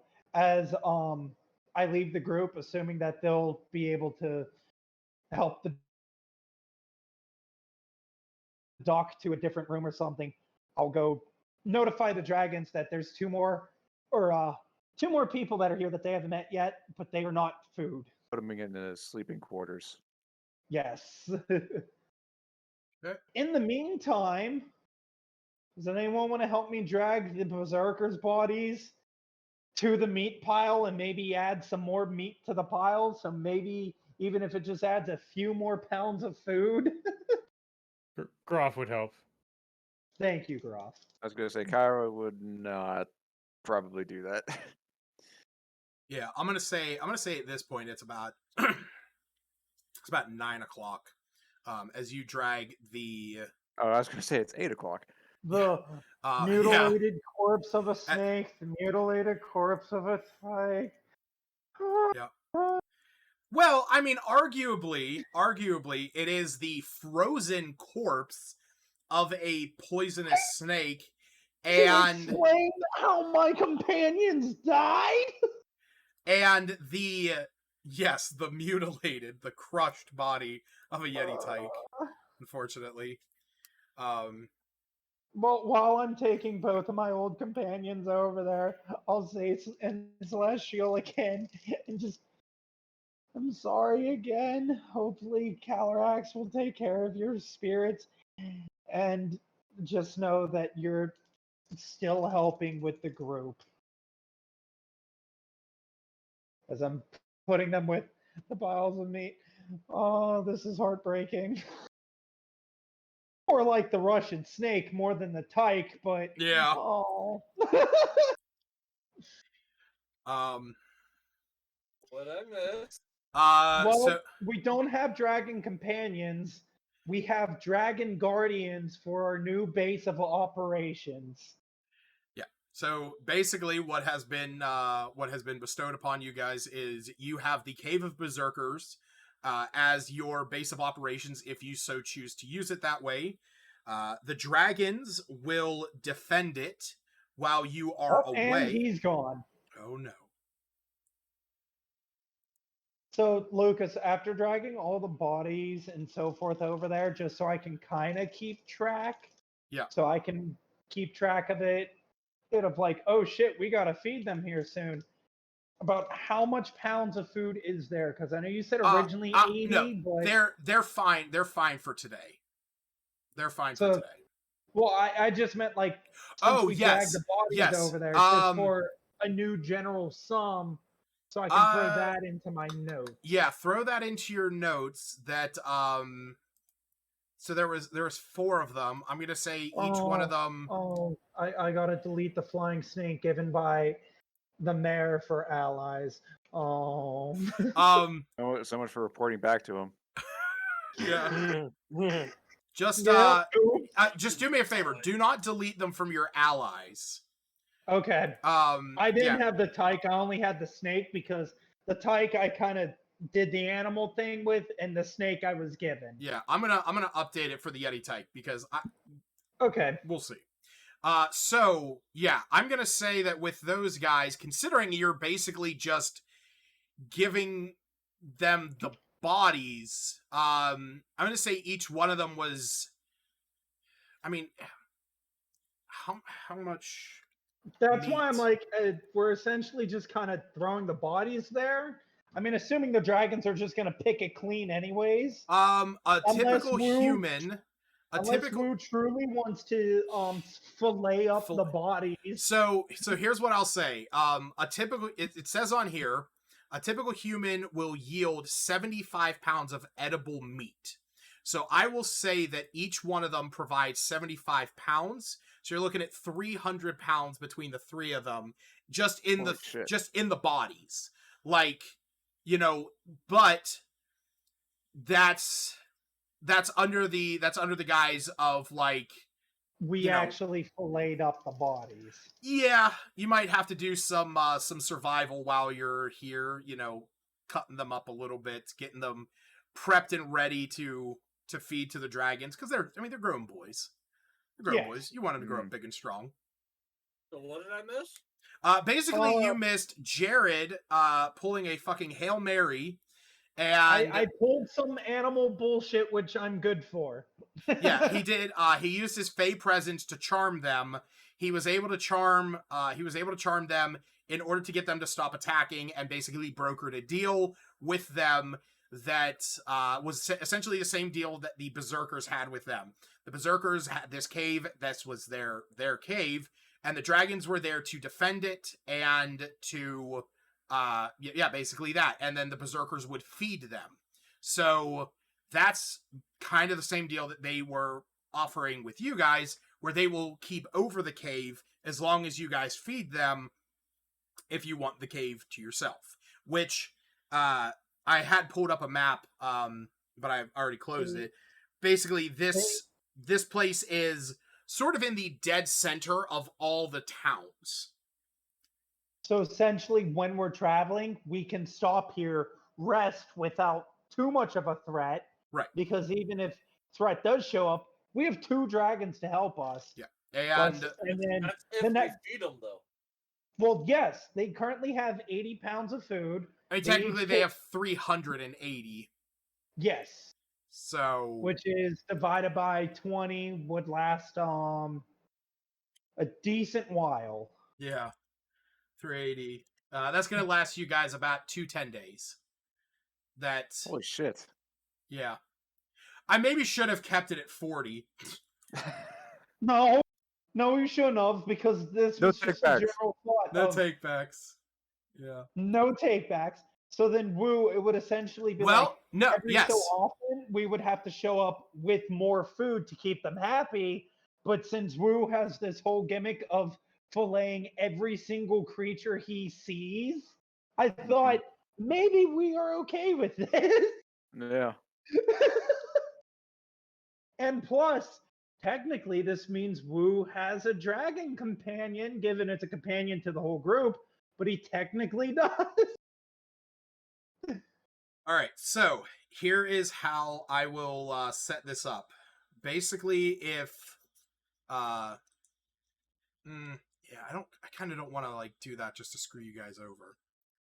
That's why I was saying that way I can just keep track of how much food is there. So as a day goes by, if I remember, I'll keep track of it in my notes. Yeah. So when it gets closer, since Erard planned this, as it gets closer to them running out of food, he'll be like, guys, we gotta make a trip there. And also, if you guys just go there and you feed them more, you know, again, they can. Or just stop by every so often and throw more onto the pile. Because basically the way that this works, Aaron, is while you guys are out adventuring, because the cave has Chardolin in it, because it's a good defensible place, others might try to take it. The dragon wormlings will defend it, and anything that they are able to garner from those that they kill will be to your spoils. So essentially, after so many days, like every day will have a percentage chance that I will determine whether or not somebody tries to attack this place, and if they do, the dragons will fend them off, and they might have some treasure on them that they will collect, and you guys will have access to. If they are not getting fed at least 10 pounds a day, then they will start to turn aggressive at you. And 1, if you show up, they might attack you. 2, anything that they collect from the adventurers that they kill or those that try to get your place, you will not have access to. They will go to their horde. So yeah. And let's look at it this way. If they kill people, who knows? Maybe those people provided some meat for them for that day. Yep. Mm-hmm. I will say if we get to that point, it's not... I will say that will be their reward. Is like, that will be extra food for them that day. Yeah, so, yeah, that day won't count towards your... Which we wouldn't know about until we actually show up, unless you're gonna metagame it and just be like... Or just be like... Or, no, I guess we wouldn't know, and then when we show up, Erard would check on the food pile and be like, oh, so they only have this much amount of food, which means they must have gotten food themselves or off of somebody. So yeah, you might be able to. I mean, they might also just tell you straight up, like, we killed this guy the other day. Look what we got from them, and like, oh, there's a silvered sword or something like that. Okay. That works. So I guess my question. I guess my question here is, obviously the doc's legs are jello, and Coda said put him in with the meat. Yeah, Coda said he isn't going to be able to play next session. So I'm going to ask you guys if you want to take a long rest there, and level up. and since your guys' friend can't join next session either, like I said too, with this being a base of operations for the people that can't play, they can easily hang out, and we'll Yeah. let Lucas decide if they decide to go hunting for some food to keep the dragons happy or Or not. maybe they but- could be sculpting the meat off Well, of the body for the So dragons. so that's basically what I was gonna say. So the next session, because I know Coda isn't gonna be here, the Raven Chuck will be spending that time essentially trying to set up places here in the cave that you guys can utilize. Because I mean, right now it was only being like, used by the berserkers, which they were basically sleeping there, killing things, and that's it. But if he wants to he's going to start setting this up. So it's up to you guys. You will have full input on this. This map I can add stuff to. So if you want to set up a place that, like, if you guys want to build, like, test dummies, like, to fight against, or like training dummies. If you guys want to set up an area that you can use to store your own stuff, like if you want to have, chests there that only you have access to, I'm going to say that's the kind of stuff that over time can be built and put into here, with some basic resources. I do have a quick question. Uh-huh. What's up with the gaping hole What gaping hole? in the far bottom right corner? Oh, that's the hole that leads outside. I was going to say Gotcha. there's another hole. Yeah, Southwest to it. I'm guessing that's just a poop chute. No. So what it actually is, if you guys would have snuck around or explored the outside a little bit more before going in, then you would have possibly noticed that on the outside of there was a hole that led up into there, which, let me see here. Yeah, the stone chute's 25 foot long, roughly hewn, and steeply angled. It empties into the ravine outside and requires an athletics check to ascend or descend without magic or climbing gear. A character who fails it tumbles into the ravine, landing in snow. Gore from the slaughterhouse, not to mention human waste, is routinely dumped down the chute, which is stained with blood and filth. I told you, poop chute. Yeah, poop chute. So, that's our bathroom. So what that was, basically, if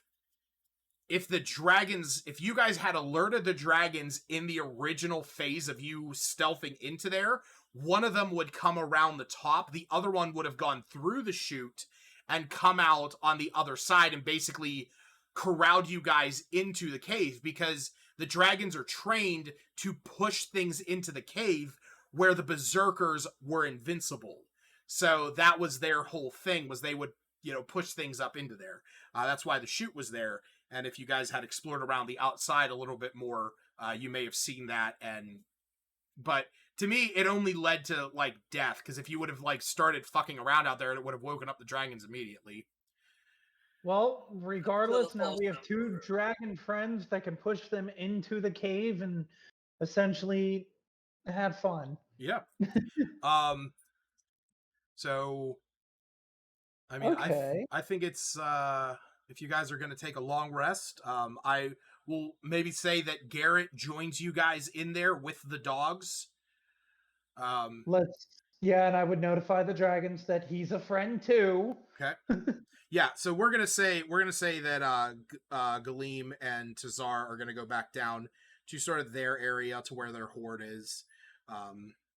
By the way, if anybody would have explored, which I imagine you guys maybe would have looked around the place a little bit, their paltry horde consists of 96 silver pieces, 331 copper, a stitched leather wallet containing a complete set of thieves' tools, a cracked spyglass, and a spell scroll of the spell Knock.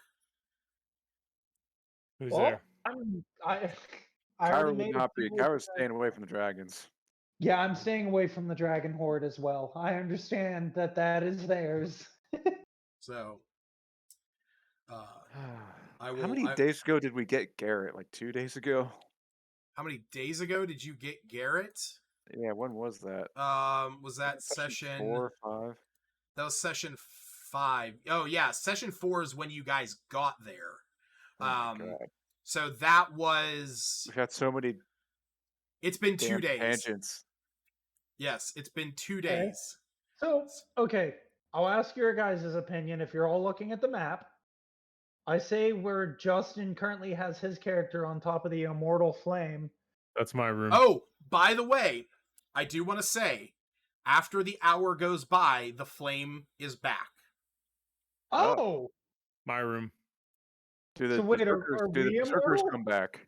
The berserkers do not come back, Oh. but the flame is now burning once again. Well, Kyra's definitely interested in that. As part of the long rest, she wants to like see if she can figure anything out. Ravenchuck is also going to spend a lot of time with that as well. While I- This is my room, lads. I was Boss. gonna I say- just want to Grabbing take as a look many at it, black Graf. crystals as I can. I just want to take a look at it, Graf.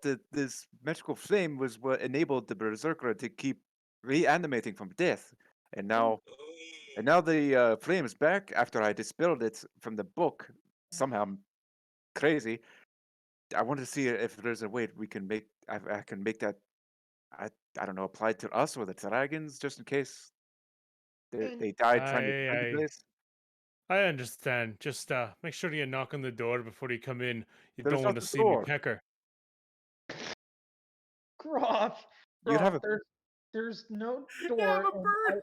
I think Kyra, don't worry about it. Just don't worry about it. Now, I Groff, don't know much about dwarf anatomy, but I'm pretty sure dwarves do not have beaks too. we'll leave it there. Groff, don't say a word. Groff just laughs and he says, "I like you, little one. You're a good. I'm taller than you. Yeah, you're a good little one." All This right. entire time as Auror's just pinching the bridge of his nose during this whole thing.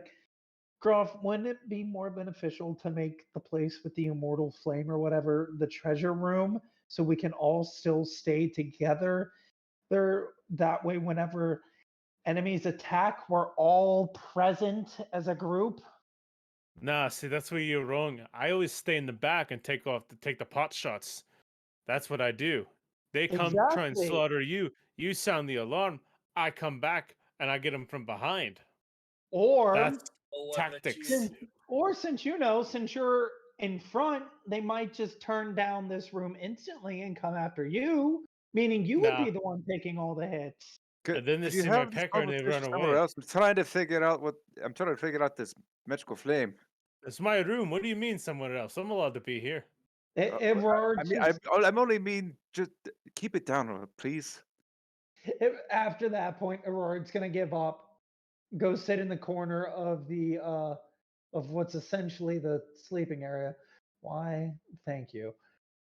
And just kind of start praying to his deity with Neo Gary next to him after giving up of that bullshit.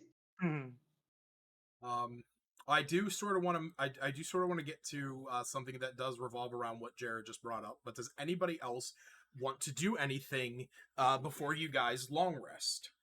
I want to level up. To gather as many black crystals as I can. So you'll be able to gather up some of the ones that were attached to the Chardalyn, to the Chardalyn flails that the Berserkers had. So with that, let's see where it is.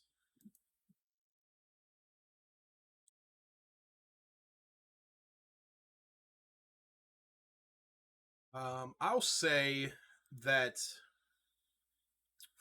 you can use the flails as you wish. They do just act as a flail, but you imagine that poison effect might also follow if that's something that you want to hold on to. If you want to break off the pieces from the Chardalyn javelins, I'm gonna say this as go ahead. Say what you want to say. Actually, so What does Smith's tools entail?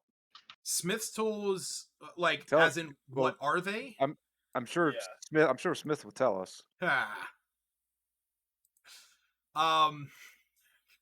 love that. So what Smith's tools are is they're basically just a set of tools that have what you need to really start crafting stuff. So if you are actually trying to craft something out of Chardolin, you would, and you have proficiency with Smith tools, you would get your proficiency bonus towards that. Now, the thing to consider, and Raven Chuck will bring this up when you start collecting it, is he will vehemently warn you against collecting too much of it in any one spot, because that is actually something that he is trying to study right now, is the effects of Chardolin on the body, because as he references to the Berserkers, it drives you mad when you're exposed to it for too long and in too high of concentration. So that's actually something that Coda messaged me, and he said that he would be trying to heal the dock and study the blue flames, but he also wanted to study the Chardolin, because that's kind of one of his major goals, is to research the Chardolin and understand.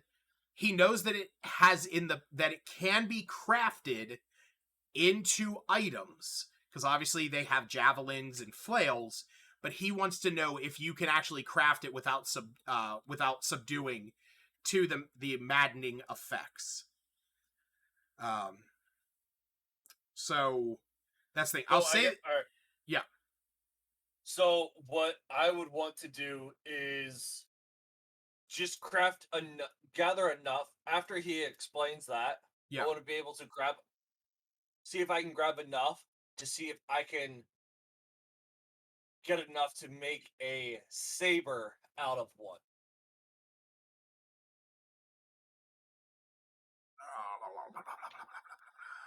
You know what I mean? I do.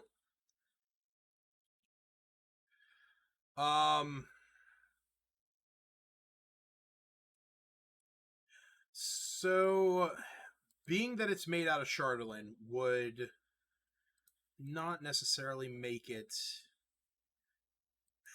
magic. But, let me see something. I'm just over here playing as Cinderella, making animal friends as I go. Shake your head at me, Lucas. So here's what I'm gonna say. So you said you wanted to make a saber, right? Yes. Now, if I'm not mistaken, a saber I know it's not, but I know we based it off of a rapier.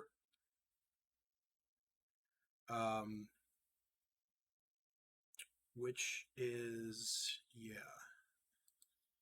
So if you wanted to make that is a common. I would say that it would definitely be uncommon. So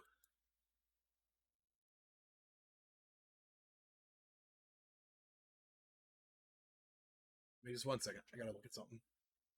Oh, you're good.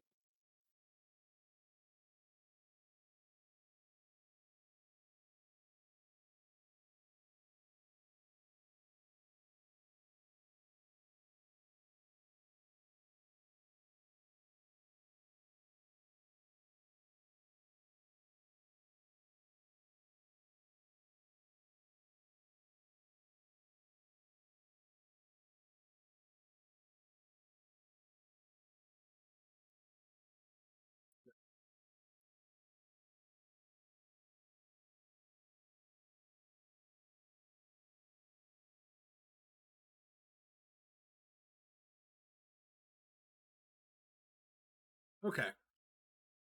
So the way this works, does woo. Okay. I will say that Ravenchuck, as an artificer, he knows crafting a lot better than Wu. Mostly because it's literally what he does. Ravenchuck will explain that he doesn't know how much, or he doesn't know exactly the dangers of like trying to essentially smelt it and craft it into something.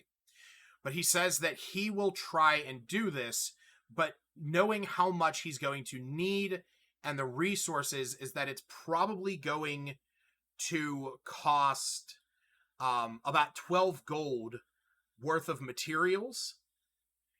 And on top of that, he said it's probably, he explains that it's probably going to take at least 3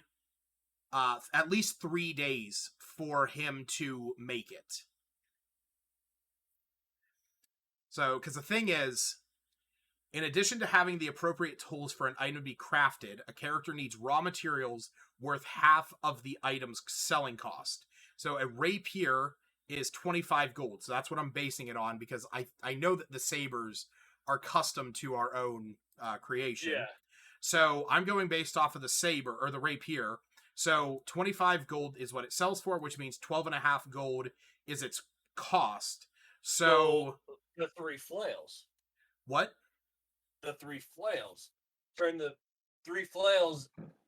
Yeah. Gather enough materials from so that yeah, to there's make the saber. there's enough there, but not, you know, he also needs to spend time, which in order to figure out how many work weeks it takes to complete an item, you divide its gold piece cost by 50. So that would be 0.25. So it's going to take him like at least 2.5, but I'm going to give it 3 days. Yeah. So I am absolutely okay with that. Cool. I just, yeah, I mean, I get where you're coming from. So now the thing that I will say is I'm going to damn it.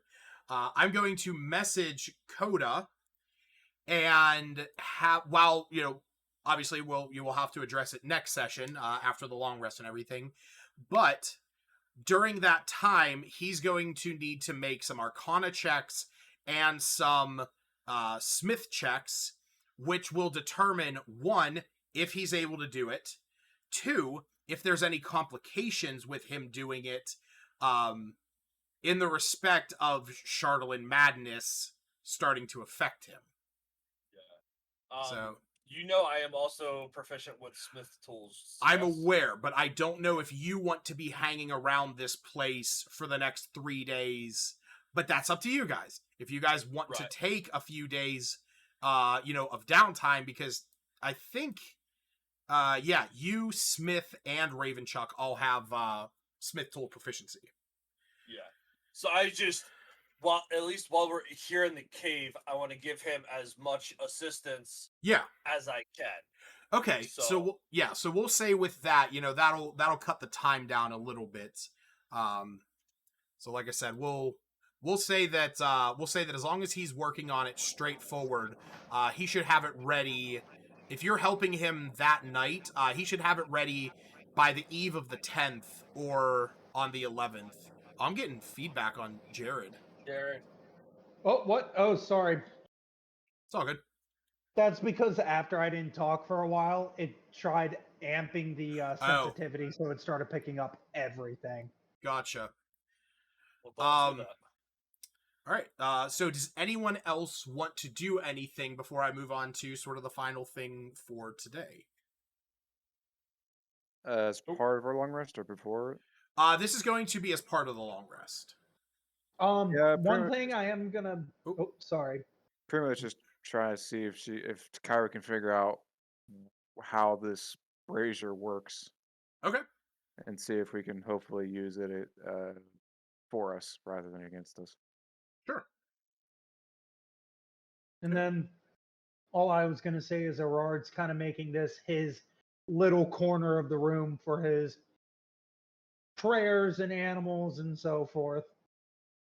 Gotcha.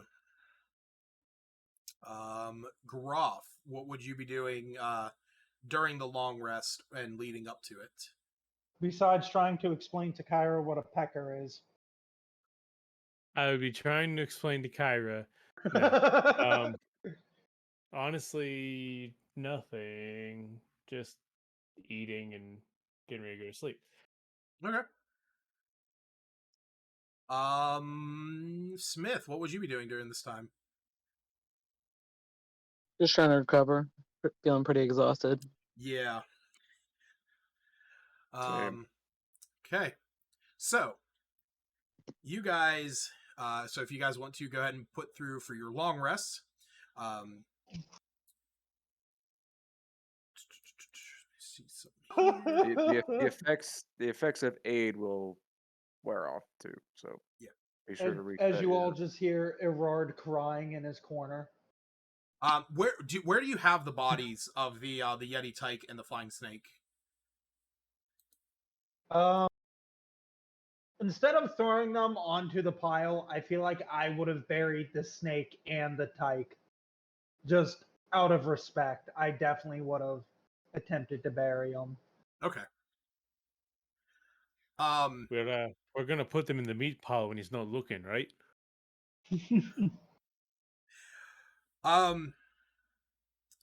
So that night, oh, I guess I should ask this. Where's everyone sleeping? I believe Groff is in the Frostmaiden's fire room. That's probably safe. Okay. I'll be where the sleeping bags are. Okay. Erard's in his corner that he's making into his little private thing. Okay. So, sleeping bag room. Cool. For sure. Sleeping bag room. Yep. So, we'll say that you guys have a small fire set up in there to keep yourselves warm. And what is this warm you speak of? Yeah. As you're all huddling down for the we night. also got Raven Chuck's. Wait, does he have the thermal cube? No, he never confirmed that with me. He I sort of gave him the Frostmaiden's ring as his entry magic item. Deus Ex Machina. Yeah. So that's okay. Yeah. So no thermal cube. No thermal cube. Got it. Okay. Erard's just in the corner pouting. Yeah.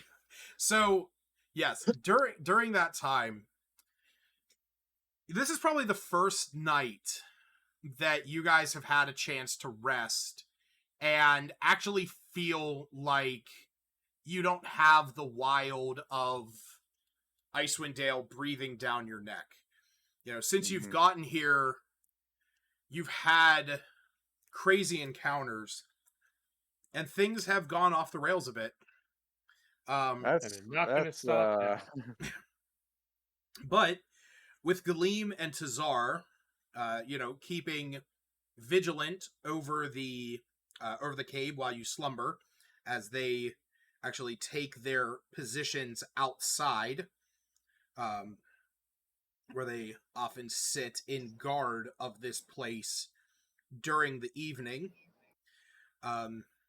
You all begin to rest and slumber. Urard, a short while later, Niyagiri gives you a quick tap. And he looks at you, and in the language that the two of you understand, he says, I think he's back. Already? It's only been like a day at most. Yeah, but I feel him around. He's somewhere. At that point, I'll kind of leave the sleeping chamber as quietly as I can. Try not to wake anybody as I walk out into the actual cave itself. And as you get to the the four-way intersection, you see Niyagiri. He's looking around, and he pulls out his gun, and he sort of pulls a thing on it, and is looking down the sight.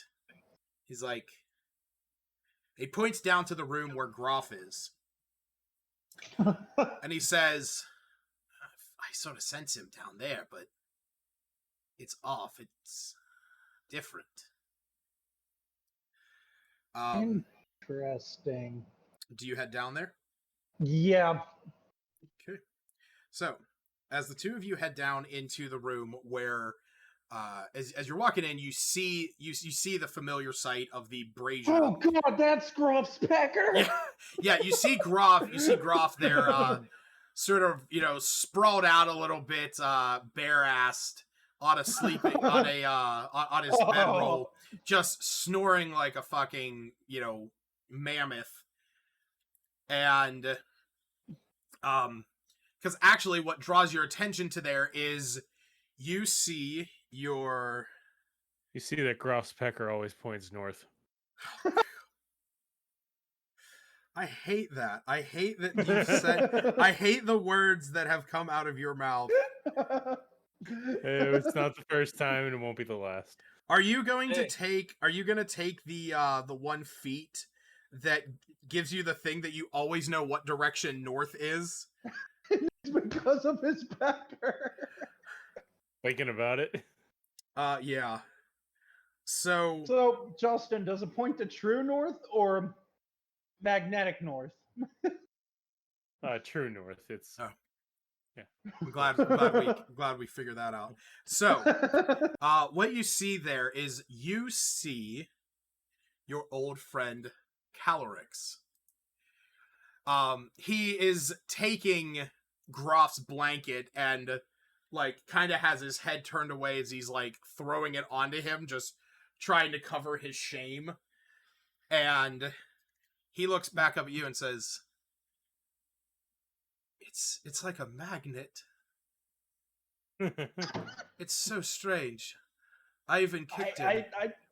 I listen. He can probably sleep through anything, and this was not an image I ever wanted to see, and now I can't unsee it. Nor I. And he turns around and he walks over to you, and he holds his hand out to you. I'll extend. Yes, I'm a bit confused. And he nods his head and he says, I am sorry for your losses today. Yeah, they helped out a lot. Niyagiri came to me in your moment of need. I gave him the bucket. That was the most freezing thing that I've ever experienced. And I've slept outside. Well, when you only have ice water available when you're sitting on a beach in Kalamshan, that is what is available. Yeah, it must be nice sitting on a nice beach with nice weather and all. But I'm sure you didn't come here to brag about your vacation. No. And you see that the bud on his head actually slowly it sort of opens up just slightly. And you see 2 wisps come out, 2 balls of energy. And they sort of float around you for a moment. And you get an almost comforting feel as they then go to the flames that are burning here. And as you do, as I described before, when you looked at this flame, it would flicker and sort of fill the chamber with smoke that would coalesce every few seconds into the form of a woman. And it was doing that again. After the Dispel magic had snuffed it out, about an hour later, it had come back. And he looks at this, and now, when these 2 orbs enter into the flames, you see that the color changes to that of a greenish tone, to the green of Calorix's bulb. And in the green, you see the shape of the flying snake, and then it sort of dissipates, and then it coalesces into the shape of the Yeti tyke. And he looks up at you, and he says, I knew this journey was going to be hard for you. That is why I gave you Niyagiri. He is a strong comrade of mine. Mischievous, but you will find new friends along the way. This flame shall burn in remembrance of those that you have lost. And he sort of waves his hand.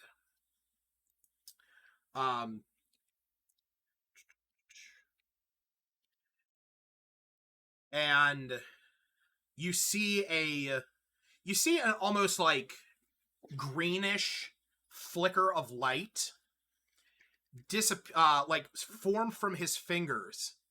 Well, I guess not fingers, but like from his hands. And you see that it sort of wafts its way up this direction through the hall. Oh, wait, sorry. Back to here. You see that it sort of wafts its way up here and sort of goes out of sight. Okay. And he says, the young lady with the book. Tell her tomorrow to check the contents. Okay. My gift to you is fleeting, but it will aid you in time. She is not strong enough yet to use it. I did witness what she did, and it broke the laws of Arcana. And you didn't foresee it? I can foresee a lot, but what that girl did was beyond the fathoms of even myself. I see good things in her future. Powerful things. You have found well to ally with her.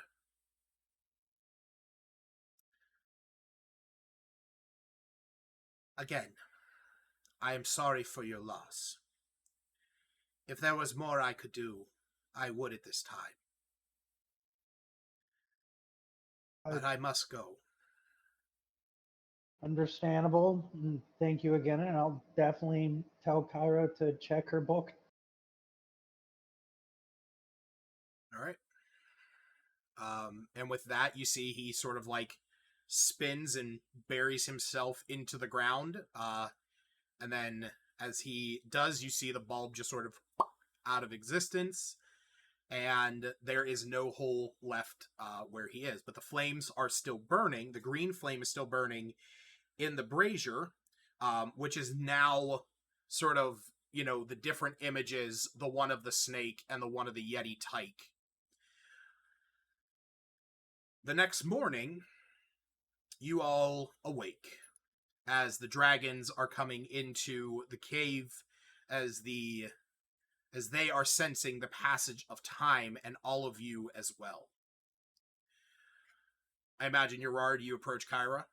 Yeah, I would definitely approach Kyra and be like, so, remember a while back whenever I told you that my friend Neo Guri and whatnot is part of my quest to try and help my deity, essentially? Yes, of course. I think he helped you out as well. He told me to tell you to check your book. There should be new contents inside of it. Because I actually ended up speaking to him last night, and He also changed the brazier to a green color as well. Oh yeah, I that would have don't been know what- something that Groff would Oh. have noticed when he woke up. Who touched my fire and gave me this blanket? Your deity helped me? I don't even know his name. His name is Calyrax, but I'm more interested in what he gave you because he can foresee into the future to some extent, and he said that eventually you'll be able to use what he gave you in due time. Oh, this sounds like many adventures I've read, but I have not even finished reading this book from the Arcane Brotherhood, but I'll take a look. I open the book. So as you open the book, you flip through it. You don't see anything that has changed throughout the major contents of the book, but as you get to the final page, almost materializing before your eyes, as you flip to the final page, there's almost just a new page, and on it in the Arcana script that you are able to read, it lists a spell that you've never heard of before.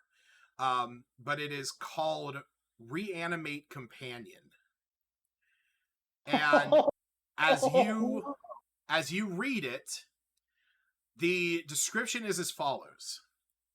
Stand before the flame of Calyrax and speak the name of the companion you seek.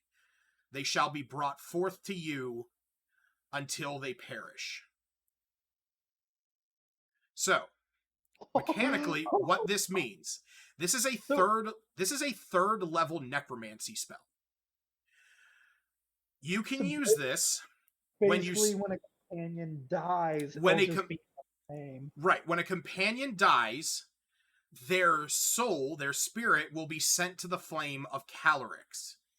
It is there that you can go and you can cast this spell. It is a ritual. It does take an hour to cast. And when you are done, which it's essentially following the same principle as Find Familiar, but you are summoning that companion from the flames, and you basically have them in the same capacity that you would have with Find Familiar. The biggest difference is that If they die, they would return to the flame. Exactly. Okay. So, and that's the thing. It lasts until it dies, but you would have it back in the capacity to which it was before.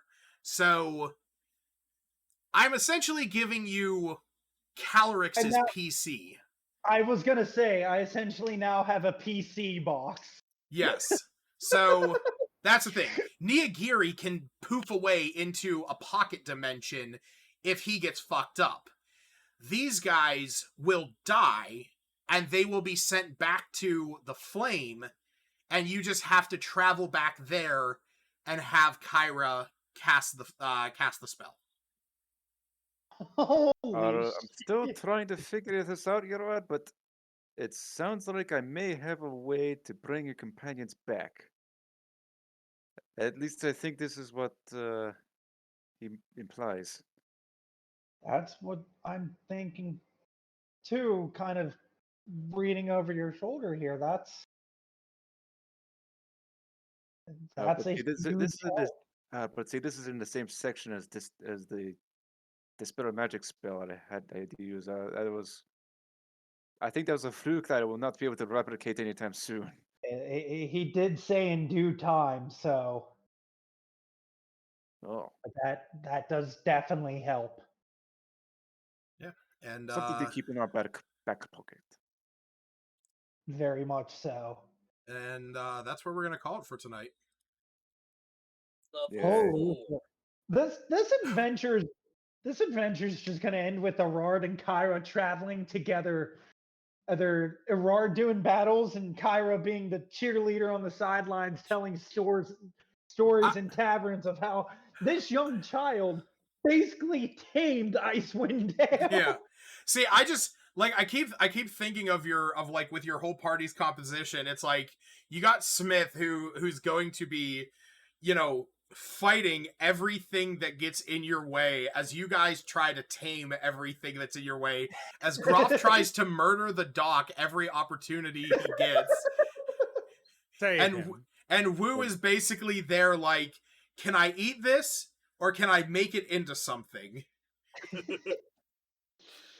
Is this meat? Can I make it into meat?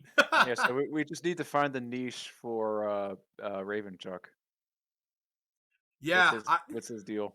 He's Uh, going to Ra- be the one that keeps the group together and not killing each other. Yeah. Also, while we were discussing the whole feeding the dragon wormling things, I looked it up.